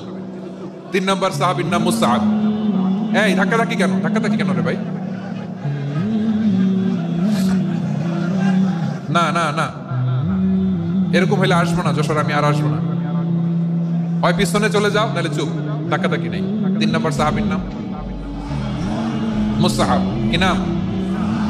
হি was the first ambassador in Islam. ইসলামের প্রথম ডিপ্লোমাট, প্রথম কূটনৈতিক, ইসলামের প্রথম কূটনৈতিক, ইসলামের প্রথম ডিপ্লোমাট, প্রথম অ্যাম্বাসেডর মুসআব ইবনে উমাইর। মক্কার তরুণ যুবক, উনি পারফিউম লাগাইলে মানুষ দেখলেই বুঝতো এটা মুসআব লাগাইছে। এমন ড্যাশিং ফেসের ছিল, এমন স্মার্ট ড্যাশিং ফেস, এমন পার্সোনালিটির মানুষ ছিল মুসআব রাদিয়াল্লাহু তাআলা। কারণ যিনি ইসলামের স্পোকম্যান হবেন, মুখপাত্র হবেন, তার স্মার্ট হওয়ার দরকার আছে না নাই? আকাবার প্রথম শপথ যখন হলো, তাদের সাথে বিষ্ণু ইসা ইসলাম মদিনাতে একজন মুখপাত্র পাঠালেন, ডিপ্লোমাটকে পাঠালেন, অ্যাম্বাসেডর অফ ইসলাম। তিনি হচ্ছেন মুসআব ইবনে উমাইর। পড়েন সুবহানাল্লাহ। বিশ্বনবী দেখলেন সে অনেক স্মার্ট, তার ডেডিকেশন আছে, সিনসিয়ারিটি আছে, এবং মদিনায় যে আউস খাজরাজ গোত্রের নেতাদের সাথে ডিল করতে হবে, ইহুদিদের সাথে ডিল করতে হবে, ওখানে একজন পাক্কা জানু খেলোয়াড়ের দরকার আছে না নাই? মুসআব ইবনে উমাইর রাদিয়াল্লাহু তাআলা আনহু, ওনাকে বিষ্ণু ইসা ইসলাম চুজ করলেন। এবং বিষ্ণু ইসা ইসলামের এই চুজিংটা, এই সিলেকশনটা এত সুন্দর ছিল, তিনি মদিনাতে যে বিশ্বনবী আসার আগেই মদিনার জমিনকে তিনি উর্বর করে ফেলছেন। প্রতিটা ঘরে ঘরে কালিমার দাওয়াত তিনি পৌঁছায় দিয়েছেন।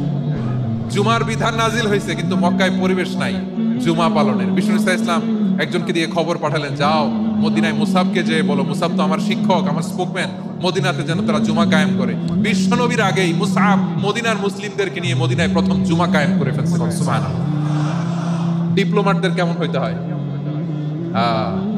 অ্যাম্বাসেডরের কেমন হইতে হয়, মুসআব রাদিয়াল্লাহু তাআলা আনহুর কাছ থেকে শিখে নাও। মুসআব নামটা কেমন লাগে? যশোর যাদের সন্তান হবে, ছেলের সন্তান, আমার রাস্তায় পাইলে সবাই জিজ্ঞেস করে, হুজুর একটা নাম দেন, আমার ছেলে হবে। যশোরবাসীর জন্য আমি একটা নাম দিয়ে দিলাম, নাম রাখতে হবে মুসআব। কি নাম?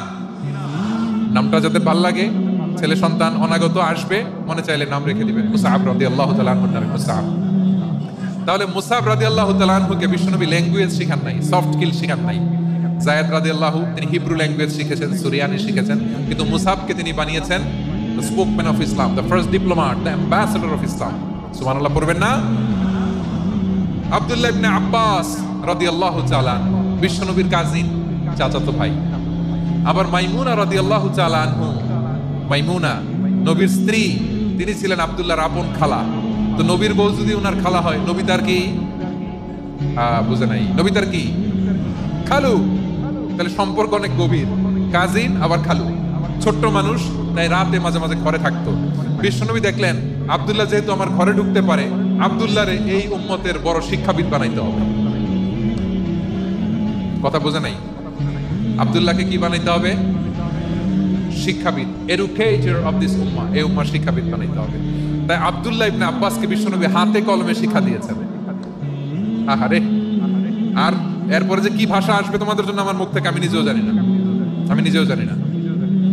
1 ঘন্টা যাবত ধাক্কা ধাক্কি মারামারি। তো আসতে বলছে কি তোমাকে?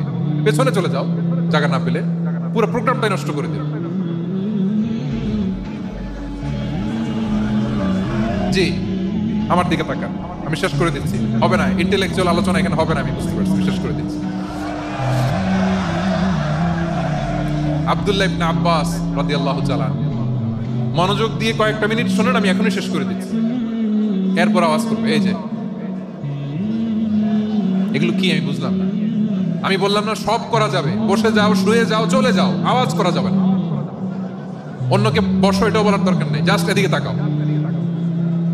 আল্লাহ। আব্দুল্লাহ ইবনে আব্বাস রাদিয়াল্লাহু তাআলা, ওনাকে বিশ্বনবী হাতে কলমে শিক্ষা দিয়েছেন, যেহেতু উম্মতের শিক্ষাবিদ হবেন, এডুকেটর হবেন।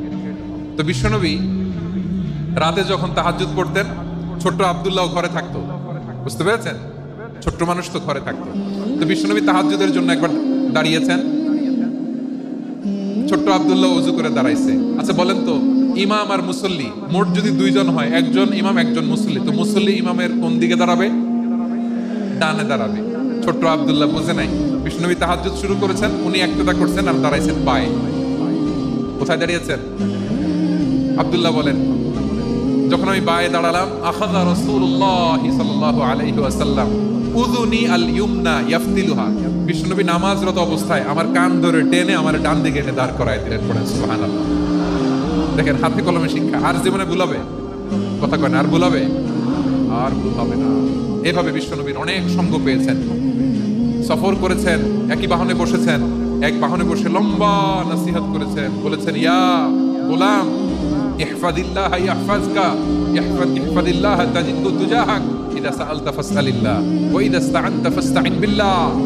আল্লাহর বিধান মানো, আল্লাহর বিধান রক্ষা করো, আল্লাহ তোমায় রক্ষা করবে। আব্দুল্লাহ, চাইতে হলে আল্লাহর কাছে চাও, সাহায্য চাইতে হলে আল্লাহর কাছে সাহায্য চাও। মনে রাখো, গোটা বিশ্বের সবাই যদি তোমার সাহায্য করতে চায় ততটুকুই করতে পারবে যতটুকু আল্লাহ তোমার নসিবে রেখেছে। গোটা বিশ্ব যদি তোমার বিরুদ্ধে ষড়যন্ত্রে দাঁড়িয়ে যায়, ক্ষতি ততটুকু করতে পারবে যতটুকু তোমার জন্য বরাদ্দ আছে। এর বাইরে কিছু করতে পারবে না। আওয়াজ করে বলেন ঠিক কিনা? এভাবে হাতে কলমে শিখিয়েছেন। বিশ্বনবী সঙ্গ পেয়েছেন, ওনাকে বিষ্ণু ইসলাম শিক্ষাবিদ, এডুকেটর অফ দিস উম্মাহ হিসেবে সিলেক্ট করেছেন, হাতে কলমে শিখিয়েছেন। বিশ্বনবী একবার প্রকৃতির ডাকে সাড়া দিয়ে এসেছেন। এখন কি করতে হবে? নামাজের জন্য ওযু করতে হবে। বিশ্বনবী এসেই দেখেন ওযুর বদনায় পানি ভরা, খুশি হয়ে গেলেন, বললেন কে রেখেছে পানি? একজন বলল আব্দুল্লাহ রেখেছে। বিশ্বনবী অত্যন্ত খুশি হলেন, খুশি হয়ে একটা দোয়া করলেন, বললেন আল্লাহুম্মা ফাক্কিহু ফিদ্দীন ওয়া আল্লিমহু তা'ওয়ীল। আল্লাহ, তুমি আব্দুল্লাহকে দ্বীনের বুঝ দিও আর কোরআনের তাফসীর শিক্ষা দিও। বিশ্বনবীর এই দোয়া এমন লাগছে, উনি রাইসুল মুফাসসিরিন, এই পৃথিবীতে যত মুফাসসির ছিল, যত মুফাসসির আসবে, সকল মুফাসসিরের সম্রাট হিসেবে স্বীকৃত হয়েছেন আব্দুল্লাহ ইবনে আব্বাস। বিশ্বনবী ওনারে আজান শিখান নাই, বিশ্বনবী ওনারে ল্যাঙ্গুয়েজ শিখান নাই, বিশ্বনবী ওনারে অ্যাম্বাসেডর বানান নাই, হাতে কলমে শিক্ষা দিয়েছেন। ছোট্ট মানুষ বিশ্বনবী ইন্তেকাল করলেন, আবু বকরের সময় গেল, ওমরে ফারুকের খেলাফত, তখনও তিনি তরুণ। ওমরে ফারুক রাদিয়াল্লাহু তাআলা আনহু ওনার ক্যাবিনেট মিনিস্ট্রির বৈঠকে এই আব্দুল্লাহ ইবনে আব্বাসকে পাশ দিয়ে বসায় রাখতেন। বয়স্ক সাহাবারা এটা পছন্দ করতো না। তারা বলতো, ঘটনা কি? আব্দুল্লাহর মতো ছেলে নাতি আমাদের আছে, এরা কেন রাখে ওমরে ফারুক? ওমরে ফারুক এটা টের পেলেন। তিনি বুঝতে পারলেন যে ক্যাবিনেট মেম্বাররা এটা পছন্দ করে না, ছোট্ট আব্দুল্লাহরা কেন রাখি, কেন যে রাখি এটা একদিন বুঝাবো। একদিন মিটিং এ তিনি সবাইকে বললেন, ইদা জাআ নাসরুল্লাহি ওয়াল ফাতহ। এই আয়াত দ্বারা উদ্দেশ্য কি বলেন তো মুরব্বী সাহাবীরা? এক সাহাবী বলেন, এই সূরা দ্বারা উদ্দেশ্য, আল্লাহ বলেছেন আমাদেরকে বিভিন্ন ল্যান্ড, বিভিন্ন এলাকা বিজয় করতে হবে। ওমরে ফারুক বললেন না, হয়নি। আরেকজন বললেন, বিজয় হওয়ার পর আমাদের বেশি বেশি আল্লাহর বরত্বের ঘোষণা দিতে হবে, এটা উদ্দেশ্য। ওমরে ফারুক বললেন না, হয় নাই। যারা জিজ্ঞেস করেন কেউ পারে না। সব শেষে বিশ্বনবী ছোট্ট আব্দুল্লাহরে বলেন, আব্দুল্লাহ, ইদা জাআ নাসরুল্লাহি ওয়াল ফাতহ, এর দ্বারা উদ্দেশ্য কি বলতো? ছোট্ট আব্দুল্লাহ বলেন, হুয়া আজালু রাসূলিল্লাহ। এই আয়াত দ্বারা বিশ্বনবীর বিদায়কে উদ্দেশ্য নেওয়া হয়েছে। ওমরে ফারুক বলেন, হাদা হুয়া, এটাই তো সঠিক উত্তর, এটাই সঠিক তাফসীরে আয়াতের। কারণ ইদা জাআ নাসরুল্লাহি ওয়াল ফাতহ, যখন আল্লাহর সাহায্য আর বিজয় আসবে, ওয়ারাআইতান নাসা ইয়াদখুলুনা ফি দীনিল্লাহি আফওয়াজা, আপনি দেখবেন দলে দলে, ঢলে ঢলে, বানের পানির মতো মানুষ ইসলামের দিকে ঢুকতেছে। ইসলামের বিজয় হয়েছে। তো ইসলামের বিজয়ের মিশন নিয়ে নবী আসছে। বিজয়ী যখন হয়ে গেছে, এখন তো নবীর বিদায় হবে। জোরে বলেন ঠিক কিনা? কোন সাহাবী এই সূক্ষ্ম কথাটা ধরতে পারে নাই, ওই আব্দুল্লাহ ছাড়া। আব্দুল্লাহ যখন উত্তর দিছে, সব সাহাবীদের টনক নড়েছে। এরপর থেকে কোনো ক্যাবিনেট মিটিং এ আর কোনো সাহাবারা কোনো প্রশ্ন করে নাই। আওয়াজ করে পড়েন সুবহানাল্লাহ। বিশ্বনবী আব্দুল্লাহ ইবনে আব্বাসকে এডুকেটর অফ দ্য উম্মাহ, উম্মার শিক্ষাবিদ হিসেবে গ্রহণ করেছেন। আওয়াজ করে পড়তে হবে আল্লাহু আকবার। সাহাবীদের নামগুলো মনে থাকবে। এক নম্বরে আবু মাহজুরা, মুয়াজ্জিন বানাইছেন। যায়েদ ইবনে সাবিত, দোভাষী, ট্রান্সলেটর অফ প্রফেট, এবং তিনি ছিলেন বিশ্বনবীর ব্যক্তিগত সচিব। মুসআব ইবনে উমাইর, the first ambassador and diplomat of Islam. আব্দুল্লাহ ইবনে আব্বাস, এই উম্মার সবচেয়ে বড় এডুকেটর, শিক্ষাবিদ। আরেকজন ছিল আব্দুল্লাহ ইবনে মাসউদ রাদিয়াল্লাহু তাআলা। দুই আব্দুল্লাহ, আব্বাস গেল, আরেকজন হচ্ছে মাসউদ। মক্কার তরুণ, ছাগল পালতো মুশরিকের। বিশ্বনবী আর আবু বকর রাদিয়াল্লাহু তাআলা আনহু একবার গেলেন, যে দেখে এই তরুণ দাঁড়ায় আছে। বিশ্বনবী বলেন, আমি খুব ক্ষুধার্ত, তোমার কাছে কি দুধ আছে ছাগলের? আব্দুল্লাহ ইবনে মাসউদ বলে, আছে। ওয়ালাকিন আনা মু'তামান, যে দুধ আছে এটা আমানতের, আমি দিতে পারবো না। বিশ্বনবী এইটা শুনেই তার টার্গেট করে ফেলছে। আনা মু'তামান, দুধ আছে, কিন্তু এটা আমার মালিকের, আমি তো দরদ দেখাই, আমার মালিকের দুধ আপনি পথিক, আপনারা দিতে পারি না। বিশ্বনবী টার্গেট করে ফেলছেন, এরে আমার কাজে লাগাইতে হবে। বিশ্বনবী বলেন, আচ্ছা ঠিক আছে, দুধ দিও না, কিন্তু এমন ছাগি আছে কিনা যেই ছাগির সাথে কোনো ছাগলের মিলন হয় নাই, তার ওলানে দুধও আসে নাই, বাচ্চাও নাই। এরকম ছাগির থেকে যদি আমি দুধ খাই তাহলে তো সমস্যা নাই। বলতেছে, এরকম ছাগির থেকে দুধ খেলে সমস্যা নাই, কারণ এরকম ছাগির ওলান থেকে দুধ আসবেও না। বলতেছে ঠিক আছে, এরকম একটা ছাগি নিয়ে আসো। নিয়ে আসা হলো। বিশ্বনবী বিসমিল্লাহ বলে ওই ছাগির ওলানে হাত দিলেন। হাত দিতে দেরি, পুরো ওলানটা দুধে ভরে যেতে দেরি হয় না। বিশ্বনবী আর আবু বকর রাদিয়াল্লাহু তাআলা দহন করে পেট ভরে খেলেন। এই দৃশ্য আব্দুল্লাহ ইবনে মাসউদের হৃদয়ে দাগ কাটলো। এই মুআজিজা দেখে তিনি বললেন আশহাদু আল্লা ইলাহা ইল্লাল্লাহ ওয়া আশহাদু আন্না মুহাম্মাদুর রাসূলুল্লাহ। তিনি ষষ্ঠ মুসলিম ছিলেন, 6 নম্বর মুসলমান। ওনাকে টার্গেট করে বিশ্বনবী দেখলেন এমন ইন্টেলেকচুয়াল ব্রেন, উনি সূক্ষ্ম সূক্ষ্ম জিনিস বুঝে বেশি, ফিকহি জ্ঞান ওনার মধ্যে বেশি। বিশ্বনবী ওনাকে কোরআনের জ্ঞান শিক্ষা দিতে লাগলেন। উনি বিশ্বনবী সবার কাছে কোরআন শোনায়, কিন্তু বিশ্বনবী নিজে আব্দুল্লাহ ইবনে মাসউদের কাছ থেকে কোরআন শুনতো। বিশ্বনবী একবার বললেন ইকরা আলাইয়া ইয়া মাসউদ। ইবনে মাসউদ একবার শোনাও তো কোরআন দেখি। আব্দুল্লাহ ইবনে মাসউদ বলে আকরাউ আলাইকা ওয়া আলাইকা উনজিল। নবী আপনার উপর কোরআন নাজিল হয় আর আমি আপনার সামনে কোরআন পড়ব। বিশ্বনবী বললেন ইন্নী উহিব্বু আন আসমাআহু মিন গায়রি। আমি নিজে পড়তে যেমনি ভালোবাসি, অন্যে পড়ুক আমি শুনবো, এটাও আমি ভালোবাসি। সূরা নিসা তিনি তেলাওয়াত করে শুনিয়েছেন। এমন সূক্ষ্ম সূক্ষ্ম বিষয় বিশ্বনবী ওনাকে ধরিয়ে দিয়েছেন। উনি হয়ে গিয়েছেন আব্দুল্লাহ ইবনে আব্বাস, হয়েছেন রাইসুল মুফাসসিরিন, উনি হয়ে গিয়েছেন ফাকিহুল উম্মাহ। ওনার চাইতে বড় ফকি এই পৃথিবী আর দেখবে না। চিল্লায় বলেন সুবহানাল্লাহ। উনি বলতেন ওয়াল্লাহি ওয়াল্লাহি ইল্লাযী লা ইলাহা গায়রু মা উনজিলাত সূরাতুন ইল্লা ওয়া আনা আ'লামু আইনা উনজিলাত ওয়া ফীমা উনজিলাত। বিশ্বনবী এমন ভাবে কোরআনের দার্স আমাকে দিয়েছেন, কোরআনে যত সূরা নাজিল হয়েছে, যেখানে নাজিল হোক না কেন আমি জানি এটা কোথায় নাজিল হয়েছে এবং কোন প্রেক্ষাপটে নাজিল হয়েছে। এমন একটা সূরা নাই যে সূরার কোথায় নাজিল হয়েছে আমি মাসুদের জানা নাই, কোন প্রেক্ষাপটে নাজিল হয়েছে আমার জানা নাই। এরকম ঘটবে না। চিল্লায় বলেন আল্লাহু আকবার। এই আব্দুল্লাহ ইবনে মাসউদ রাদিয়াল্লাহু তাআলা ওমর ফারুকের সময় কুফার চিফ জাস্টিস ছিলেন। কুফা নগরীর চিফ জাস্টিস। চিফ জাস্টিস বলেন নাই, বিচারপতি। কি ছিলেন? সবাই বলে নাই, কি ছিলেন? বিচারপতি ছিলেন। এবং ওনার যে ফিকহি জ্ঞানের ধারা, এটাই আলকামা, ইব্রাহিম আন-নাখাঈ, হাম্মাদ ইবনে সুলাইমান হয়ে ইমাম আবু হানিফা পর্যন্ত পৌঁছেছে। এবং ওনার ফিকহি জ্ঞানের ধারাই হানাফি মাযহাবে অ্যাকসেপ্ট হয়েছে। আজও এগুলো হানাফি মাযহাবে চর্চিত হয়। হানাফি মাযহাবের সব ফিক আব্দুল্লাহ ইবনে মাসউদের ফিকহি জ্ঞানের ধারা থেকে নেওয়া হয়েছে। চিল্লায় পড়েন সুবহানাল্লাহ। তাহলে ওনাকে বিশ্বনবী বানিয়েছেন জুরিস্ট, আইনবিদ, ফকিহ। ওনারে আজান শিখান নাই। হিউম্যান রিসোর্স ডেভেলপমেন্ট কিভাবে করবেন, মানব সম্পদের উন্নয়ন কিভাবে করতে হয়, কিভাবে যার যেখানে প্রতিভা কাজে লাগাতে হয় উনি দেখিয়েছেন। সুবহানাল্লাহ পড়বেন না? খালিদ বিন ওয়ালিদ নাম শুনছেন? কে কে শোনেন নাই হাত তোলেন। কি ছিলেন? বীর যোদ্ধা ছিলেন খালিদ বিন ওয়ালিদ। কিন্তু তিনি ইসলাম ধর্ম গ্রহণ করেছেন অনেক দেরিতে, 8ম হিজরিতে। তার মানে 8ম হিজরির আগে উনি মুশরিকদের পক্ষে লড়াই করেছেন। ওনার হাতে কত মুসলিম সাহাবী যে নিহত হয়েছে হিসাব নাই। বিশ্বনবী টার্গেট করে রাখছে, তুমি আমাদের মুসলিমদের এত ক্ষতি করলা, তুমি যখন মুসলমান হবা তোমারে দিয়ে আমি এমন কাম করাবো যে এটা আর কেউ করতে পারবে না। সুবহানাল্লাহ নাই?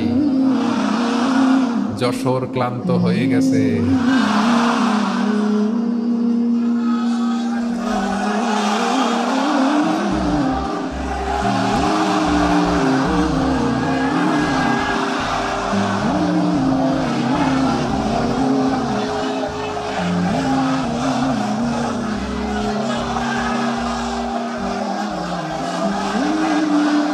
মাশাআল্লাহ।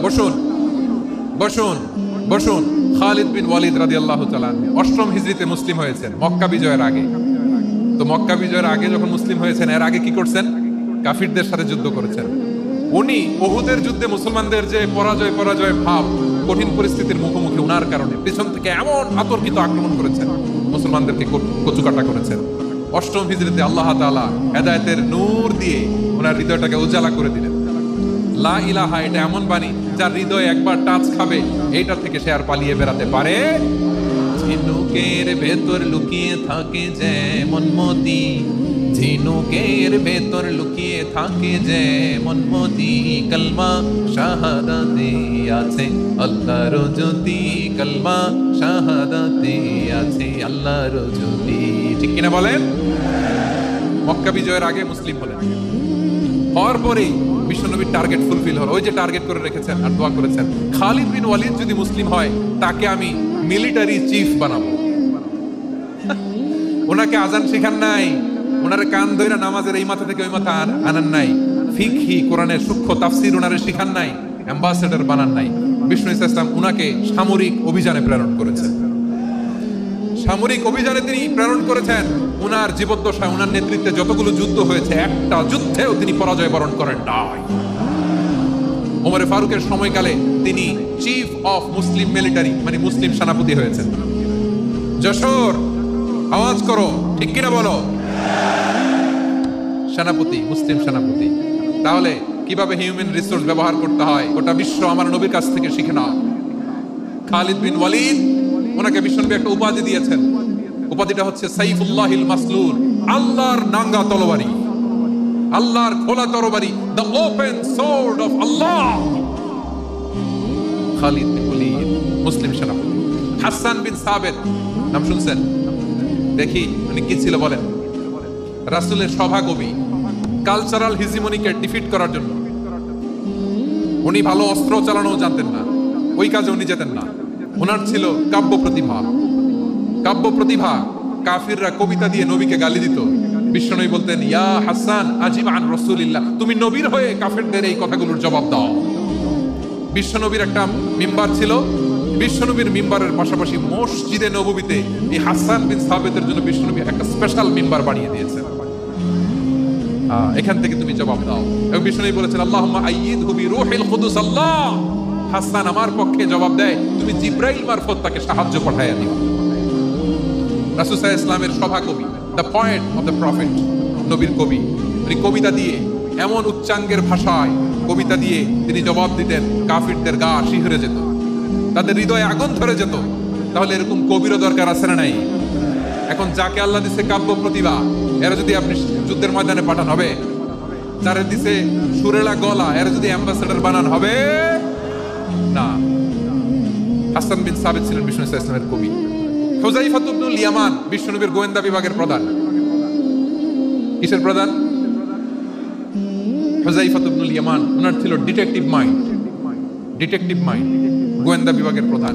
এবং উনি হচ্ছেন সাহিবু সিররি রাসূলিল্লাহ, রাসূল সাল্লাল্লাহু আলাইহি ওয়াসাল্লামের গোপন তথ্যের ধারক বাহক। নবীর যেই কথা কেউ জানে না, সব হুযায়ফার পেটের ভিতরে ছিল। সুবহানাল্লাহ পড়েন। মদিনার যত ইহুদিদের একটা লিস্ট ছিল, এই লিস্ট শুধু দুইজন জানতো, বিশ্বনবী আর হুযায়ফা। সুবহানাল্লাহ বলবেন না? তাহলে উনাকে কোন দায়িত্ব দিছে? কোন বিভাগ? যশোর, আওয়াজ করো, কোন বিভাগ? গোয়েন্দা বিভাগের হেড ছিল। খন্দকের যুদ্ধে প্রচন্ড আজকের মতো শৈত্য প্রবাহ, মাটি খনন করতে করতে সাহাবীদের পেটে ক্ষুধা নাই, দাঁড়াইতে পারে না নামাজের জন্য, এত ক্লান্ত, ক্ষুধা, ক্লান্ত, শ্রান্ত। বিষ্ণুনবী বললেন, কে আছো এই কঠিন শীত, এই ভয় আর ক্ষুধার মধ্যেও খন্দকের পরীক্ষার টপকে শত্রু শিবিরে যে আমাকে তথ্য দিবা, কে আছো? কারো গায়ে শক্তিই নাই যে দাঁড়াবে, কেউ দাঁড়ায় না। বিশ্বনবী তখন নিজে হুযায়ফাকে ডাক দিলেন, হুযায়ফা, যে আমাকে আজকে শত্রু শিবিরের তথ্য এনে দিবে, সে জান্নাতে আমার মোরাফাকা, আমার সঙ্গী হবে। হুযায়ফা রাদিয়াল্লাহু ইবনুল ইয়ামান জীবনের ঝুঁকি নিয়ে এই ক্ষুধা, শৈত্য প্রবাহ, কোল্ড ওয়েভসকে উপেক্ষা করে পরীক্ষা টপকে শত্রু শিবিরে যে সবার কথাগুলো চুপে চুপে শুনে বিশ্বনবীর দরবারে এসে গোয়েন্দাদের মতো তথ্য সরবরাহ করেছে। বিশ্বনবীর গোয়েন্দা বিভাগের প্রধান হুযায়ফা ইবনুল ইয়ামান ইন্টেলিজেন্স বিভাগ চালাতেন। মুনাফিকদের নাম ওনার কাছে ছিল। মুআয ইবনে জাবাল মদিনা রাষ্ট্রের সবচেয়ে সিনিয়র আমলা ছিলেন। আমলাতন্ত্র চিনেন তো? প্রশাসনিক কাজ যারা চালায়, অ্যাডমিনিস্ট্রেশন বোঝেন না? The department of administration. মদিনার রাষ্ট্রের সিনিয়র আমলা মুআয ইবনে জাবাল মুতাখাসসিসুন ফিল হালাল ওয়াল হারাম, হালাল হারামের স্পেশালিস্ট ছিলেন। বিশ্বনবী উনাকে ইয়ামানের গভর্নর করে পাঠিয়েছেন। বলেছেন, ইন্নাকা তা'তি কওমান আহলা কিতাব, এমন গোষ্ঠীর কাছে যাবা ইহুদি নাসারা, আগে শাহাদা পড়লে এরপরে নামাজের দাওয়াত দিও, নামাজ পড়লে যাকাতের দাওয়াত দিও। গভর্নরের অ্যাটিটিউড যেমন থাকে তেমন অ্যাটিটিউড ধরে রেখে। সুবহানাল্লাহ পড়েন। তাহলে মুআয ইবনে জাবালকে দিয়ে বিশ্বনবী কবিতা লেখায় নাই, চিঠি লেখায় নাই, আজান দেওয়ায় নাই। সুবহানাল্লাহ পড়বেন না? সব শেষ সাহাবী বলি আবু হুরায়রা রাদিয়াল্লাহু তাআলা, নাম শুনছেন? বিড়ালের বাবা। কি করতেন? খালি হাদিস মুখস্থ করতেন। উনি বলতেন, আলজামু রাসূলুল্লাহ আলা মিল ইবাতনি, আমার শুধু পেটের ক্ষুধার বন্দোবস্ত হইলে আমি নবীর সঙ্গ ছাড়তাম না। আমার আনসার সাহাবারা ক্ষেত খামারের কাজ করতো, আমার মুহাজির সাহাবারা ব্যবসা করতো, আর আমি নবীর সাথে সাথে থাকতাম। শুধু সকাল বিকাল 2 বেলা যদি আমার খাবারের বন্দোবস্ত হয়, আমি আর নবীর লগ ছাড়ি না। সুবহানাল্লাহ কইবেন না? 5374টা হাদিস তিনি বর্ণনা করেছেন। সবচেয়ে বেশি হাদিস বর্ণনাকারী সাহাবী। হাদিস প্রিজার্ভেশনের কাজে বিশ্বনবী ওনাকে কাজে লাগিয়েছেন। উনি একদিন বলেন, ইয়া রাসূলুল্লাহ আসমা'ু মিনকা কাসীরান ফালা আহফাজু। নবী অনেক কথা শুনি, আমার মনে থাকে না। বিশ্বনবী বললেন, তাই তুবসুত রিদাক, তোমার চাদরটা বিছাও। আবু হুরায়রা বিছালেন, বিশ্বনবী হাত বুলায় দিলেন, এরপরে অনেক হাদিস বর্ণনা করলেন। আবু হুরায়রা বলে, তারপর থেকে বিশ্বনবী যাই বর্ণনা করে আমি শুনি আর একটাও বলি না। সুবহানাল্লাহ। বিশ্বনবী ওনাকে হাদিস প্রিজার্ভেশন, নবীর এই যে লক্ষ্য হাদিস প্রিজার্ভেশনের এই দায়িত্ব দিয়েছেন সাইয়েদনা আবু হুরায়রা রাদিয়াল্লাহু তাআলা। প্রিয় ভাইরা, তাহলে 10 জন সাহাবীর কথা যে বললাম, আপনারা কি খেয়াল করেছেন কত বড় ট্যালেন্ট হান্টার, চৌকস ট্যালেন্ট হান্টার ছিল আমার নবী। এক একজনের এক এক ট্যালেন্ট, এক এক কাজে অ্যাসাইন করেছেন, এক একজনকে এক এক দায়িত্ব দিয়েছেন, এক একজনের প্রতিভাকে এক একভাবে বিকশিত হওয়ার সুযোগ দিয়েছেন। আওয়াজ করে বলেন ঠিক কি না? এখন আমার পর্দার আড়ালে আমার মায়েরা বলবে, এতগুলো পুরুষ সাহাবীর কথা বললো, নারী সাহাবীরা কি কিছু করে নাই? হ্যাঁ, একজন নারী সাহাবীর কথা বলে মোনাজাত হবে, দোয়া ছাড়া কেউ যাব না। রুফাইদা আল আসলামিয়া রাদিয়াল্লাহু তাআলা আনহা, ওনার বাবার নাম সাআদ আল আসলামি। বিশ্বনবী কি খেয়াল করলেন দেখেন, সাআদ ছিল মদিনার বড় ডাক্তার। এই নারী সাহাবী রুফাইদা বাবার কাছ থেকে চিকিৎসা বিদ্যা শিখেছেন। যখন শিখছে, বিশ্বনবী দেখলেন আমার তো প্রতি সপ্তাহে সপ্তাহে যুদ্ধে আহত সাহাবীদের সেবা দিবে কে? বিশ্বনবী রুফাইদাকে বললেন, রুফাইদা তুমি মসজিদে নববীর পাশে একটা মেডিকেল ক্যাম্প করো। এই যে সাকিনা আদ্দিন মেডিকেলের আমার ছাত্রী বন্ধুরা, শুনে রাখো, তোমাদের আইকন হচ্ছে এই রুফাইদা আল আসলামিয়া। বিশ্বনবীর ডিরেকশন অনুযায়ী তিনি মসজিদে নববীর পাশে একটা মেডিকেল ক্যাম্প করলেন এবং আহত সাহাবাদের চিকিৎসা উনি ওনার টিম নিয়ে দিতেন। বিশ্বনবীর পরামর্শে উনি আনসারি এবং মুহাজির মহিলা সাহাবীদেরকে নিয়ে একটা স্পেশাল মেডিকেল টিম গঠন করলেন। খায়বার যুদ্ধে 7ম হিজরিতে যখন বিশ্বনবী যায়, উনি ওনার টিম নিয়ে আসলেন, বললেন, ইয়া রাসূলুল্লাহ, আমরা তো তলোয়ার চালাতে পারি না, আমরা তো তীর মারতে পারি না, আপনি যদি অনুমতি দেন খায়বার অভিযানে আমি আমার টিম নিয়ে মেডিকেল টিমের সেবাটা সার্ভিসটা দিতে চাই। পড়েন সুবহানাল্লাহ। বিশ্বনবী অনুমতি দিলেন, যোদ্ধা সাহাবীদের সাথে রুফাইদা আল আসলামিয়া উনিও মেডিকেল টিম নিয়ে অগ্রসর হলেন। খায়বারের প্রতিটা আহত ইনজুর্ড সাহাবী, যারা ইনজুরির শিকার হয়েছেন, সবাই রুফাইদা আল আসলামিয়ার এই মেডিকেল ক্যাম্প থেকে চিকিৎসা সহায়তা পেয়েছেন। সুবহানাল্লাহ পড়েন। দেখেন কিভাবে বিশ্বনবী ট্যালেন্ট বাছাই করতেন। আপনি অবাক হবেন, বাহরাইনের মেডিকেল ইউনিভার্সিটিতে রুফাইদা আল আসলামিয়া মেডিকেল প্রাইজ অ্যাওয়ার্ড প্রতি বছর দেওয়া হয়।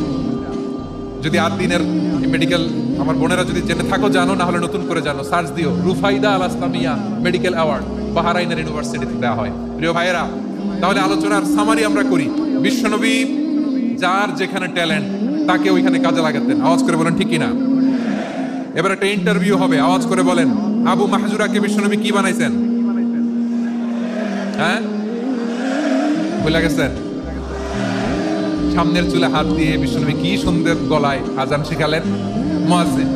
যায়েদ বিন সাবিতকে একাডেমিক প্রজেক্টের দায়িত্ব দিয়েছেন, তিনি ছিলেন বিশ্বনবীর দোভাষী ব্যক্তিগত সচিব। মুসআব ইবনে Umair, the first ambassador of Islam. Abdullah ইবনে আব্বাস, উম্মার বড় শিক্ষাবিদ মুফাসসির। আব্দুল্লাহ ইবনে মাসউদ ছিলেন জুরিস্ট। কি ছিলেন? জুরিস্ট ছিলেন, এই উম্মার সবচেয়ে বড় জুরিস্ট। খালিদ বিন ওয়ালিদ, সেনাপ্রধান। হাসান বিন সাবিত ছিলেন বিশ্বনবীর সভাকবি। কি ছিলেন? বিশ্বনবীর সভাকবি ছিলেন। এরপরে হুযায়ফা ইবনুল ইয়ামান কি ছিলেন? গোয়েন্দা বিভাগের প্রধান। মুআয ইবনে জাবাল কি ছিলেন?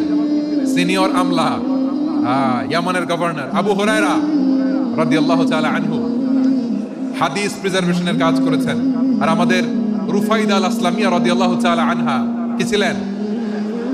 নার্স ছিলেন, নার্স হয়ে মেডিকেল সেবা দিয়েছেন। প্রিয় ভাইরা, পুরো আলোচনার যদি সামারি করি, তাহলে বিশ্বনবী যেভাবে হিউম্যান রিসোর্সকে ম্যানেজ করেছেন, যার যেখানে প্রতিভা কাজে লাগিয়েছেন, আমরাও যদি করি, আমাদের বাংলাদেশের চিত্র আমরা পাল্টে যেতে পারব। আমরা শুরুতে শুনেছি মানুষের আছে অসীম সম্ভাবনা, প্রতিটা মানুষ অনন্য, যত্ন নিলে, যথাযথ পরিচর্যা করলে মানুষ বিশ্ব জয় করতে পারে। ঠিক কিনা? আমাদের হাফেজে কোরআনের সামনে দাঁড়াতে পারে এমন কোন হাফেজে কোরআন আল্লাহর জমিনে জন্ম হয় না। গোটা বিশ্ব কাঁপিয়ে তারা সেরা, আমাদের ক্রিকেটাররা সেরা, আমাদের তৈরি পোশাক শিল্প সেরা। এরকম অনেক অনেক সেরা জিনিস আছে, আমরা এগুলোর নার্চারিং করতে পারি নাই, পরিচর্যা করতে পারি নাই, সঠিক তারবিয়াতের অভাব। তাহলে মানুষের অসীম সম্ভাবনাকে কাজে লাগাতে হবে, ঠিক কিনা বলেন? ইউনুস গভর্নমেন্টকে আমি বলবো, অল্প সময়ের জন্য আপনারা এসেছেন, সংস্কারও করতে হবে, আবার নির্বাচনও করতে হবে।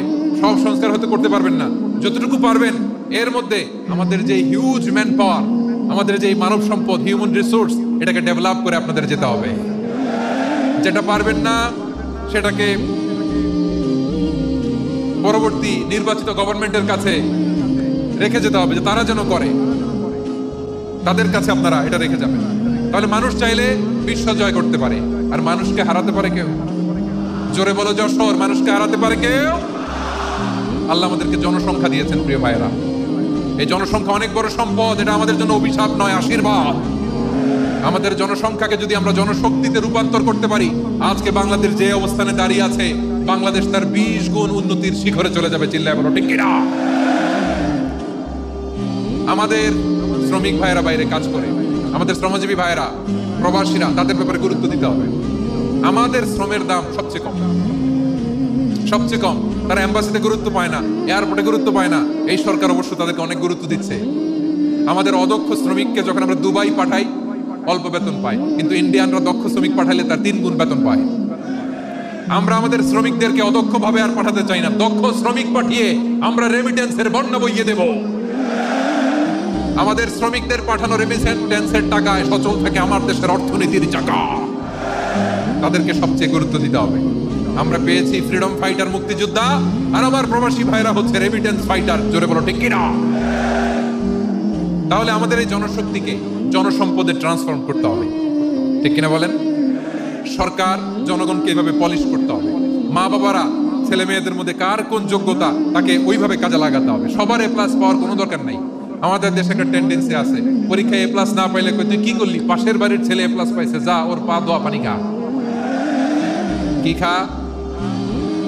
আমি ভাবছি যে পা দোয়া, A+ পাওয়া ছেলেদের পা দোয়া পানির একটা পানির ব্র্যান্ড বানাইতে হবে। এরকম লেখা থাকবে, A+ পাওয়া ছেলেদের পা দোয়া পানি।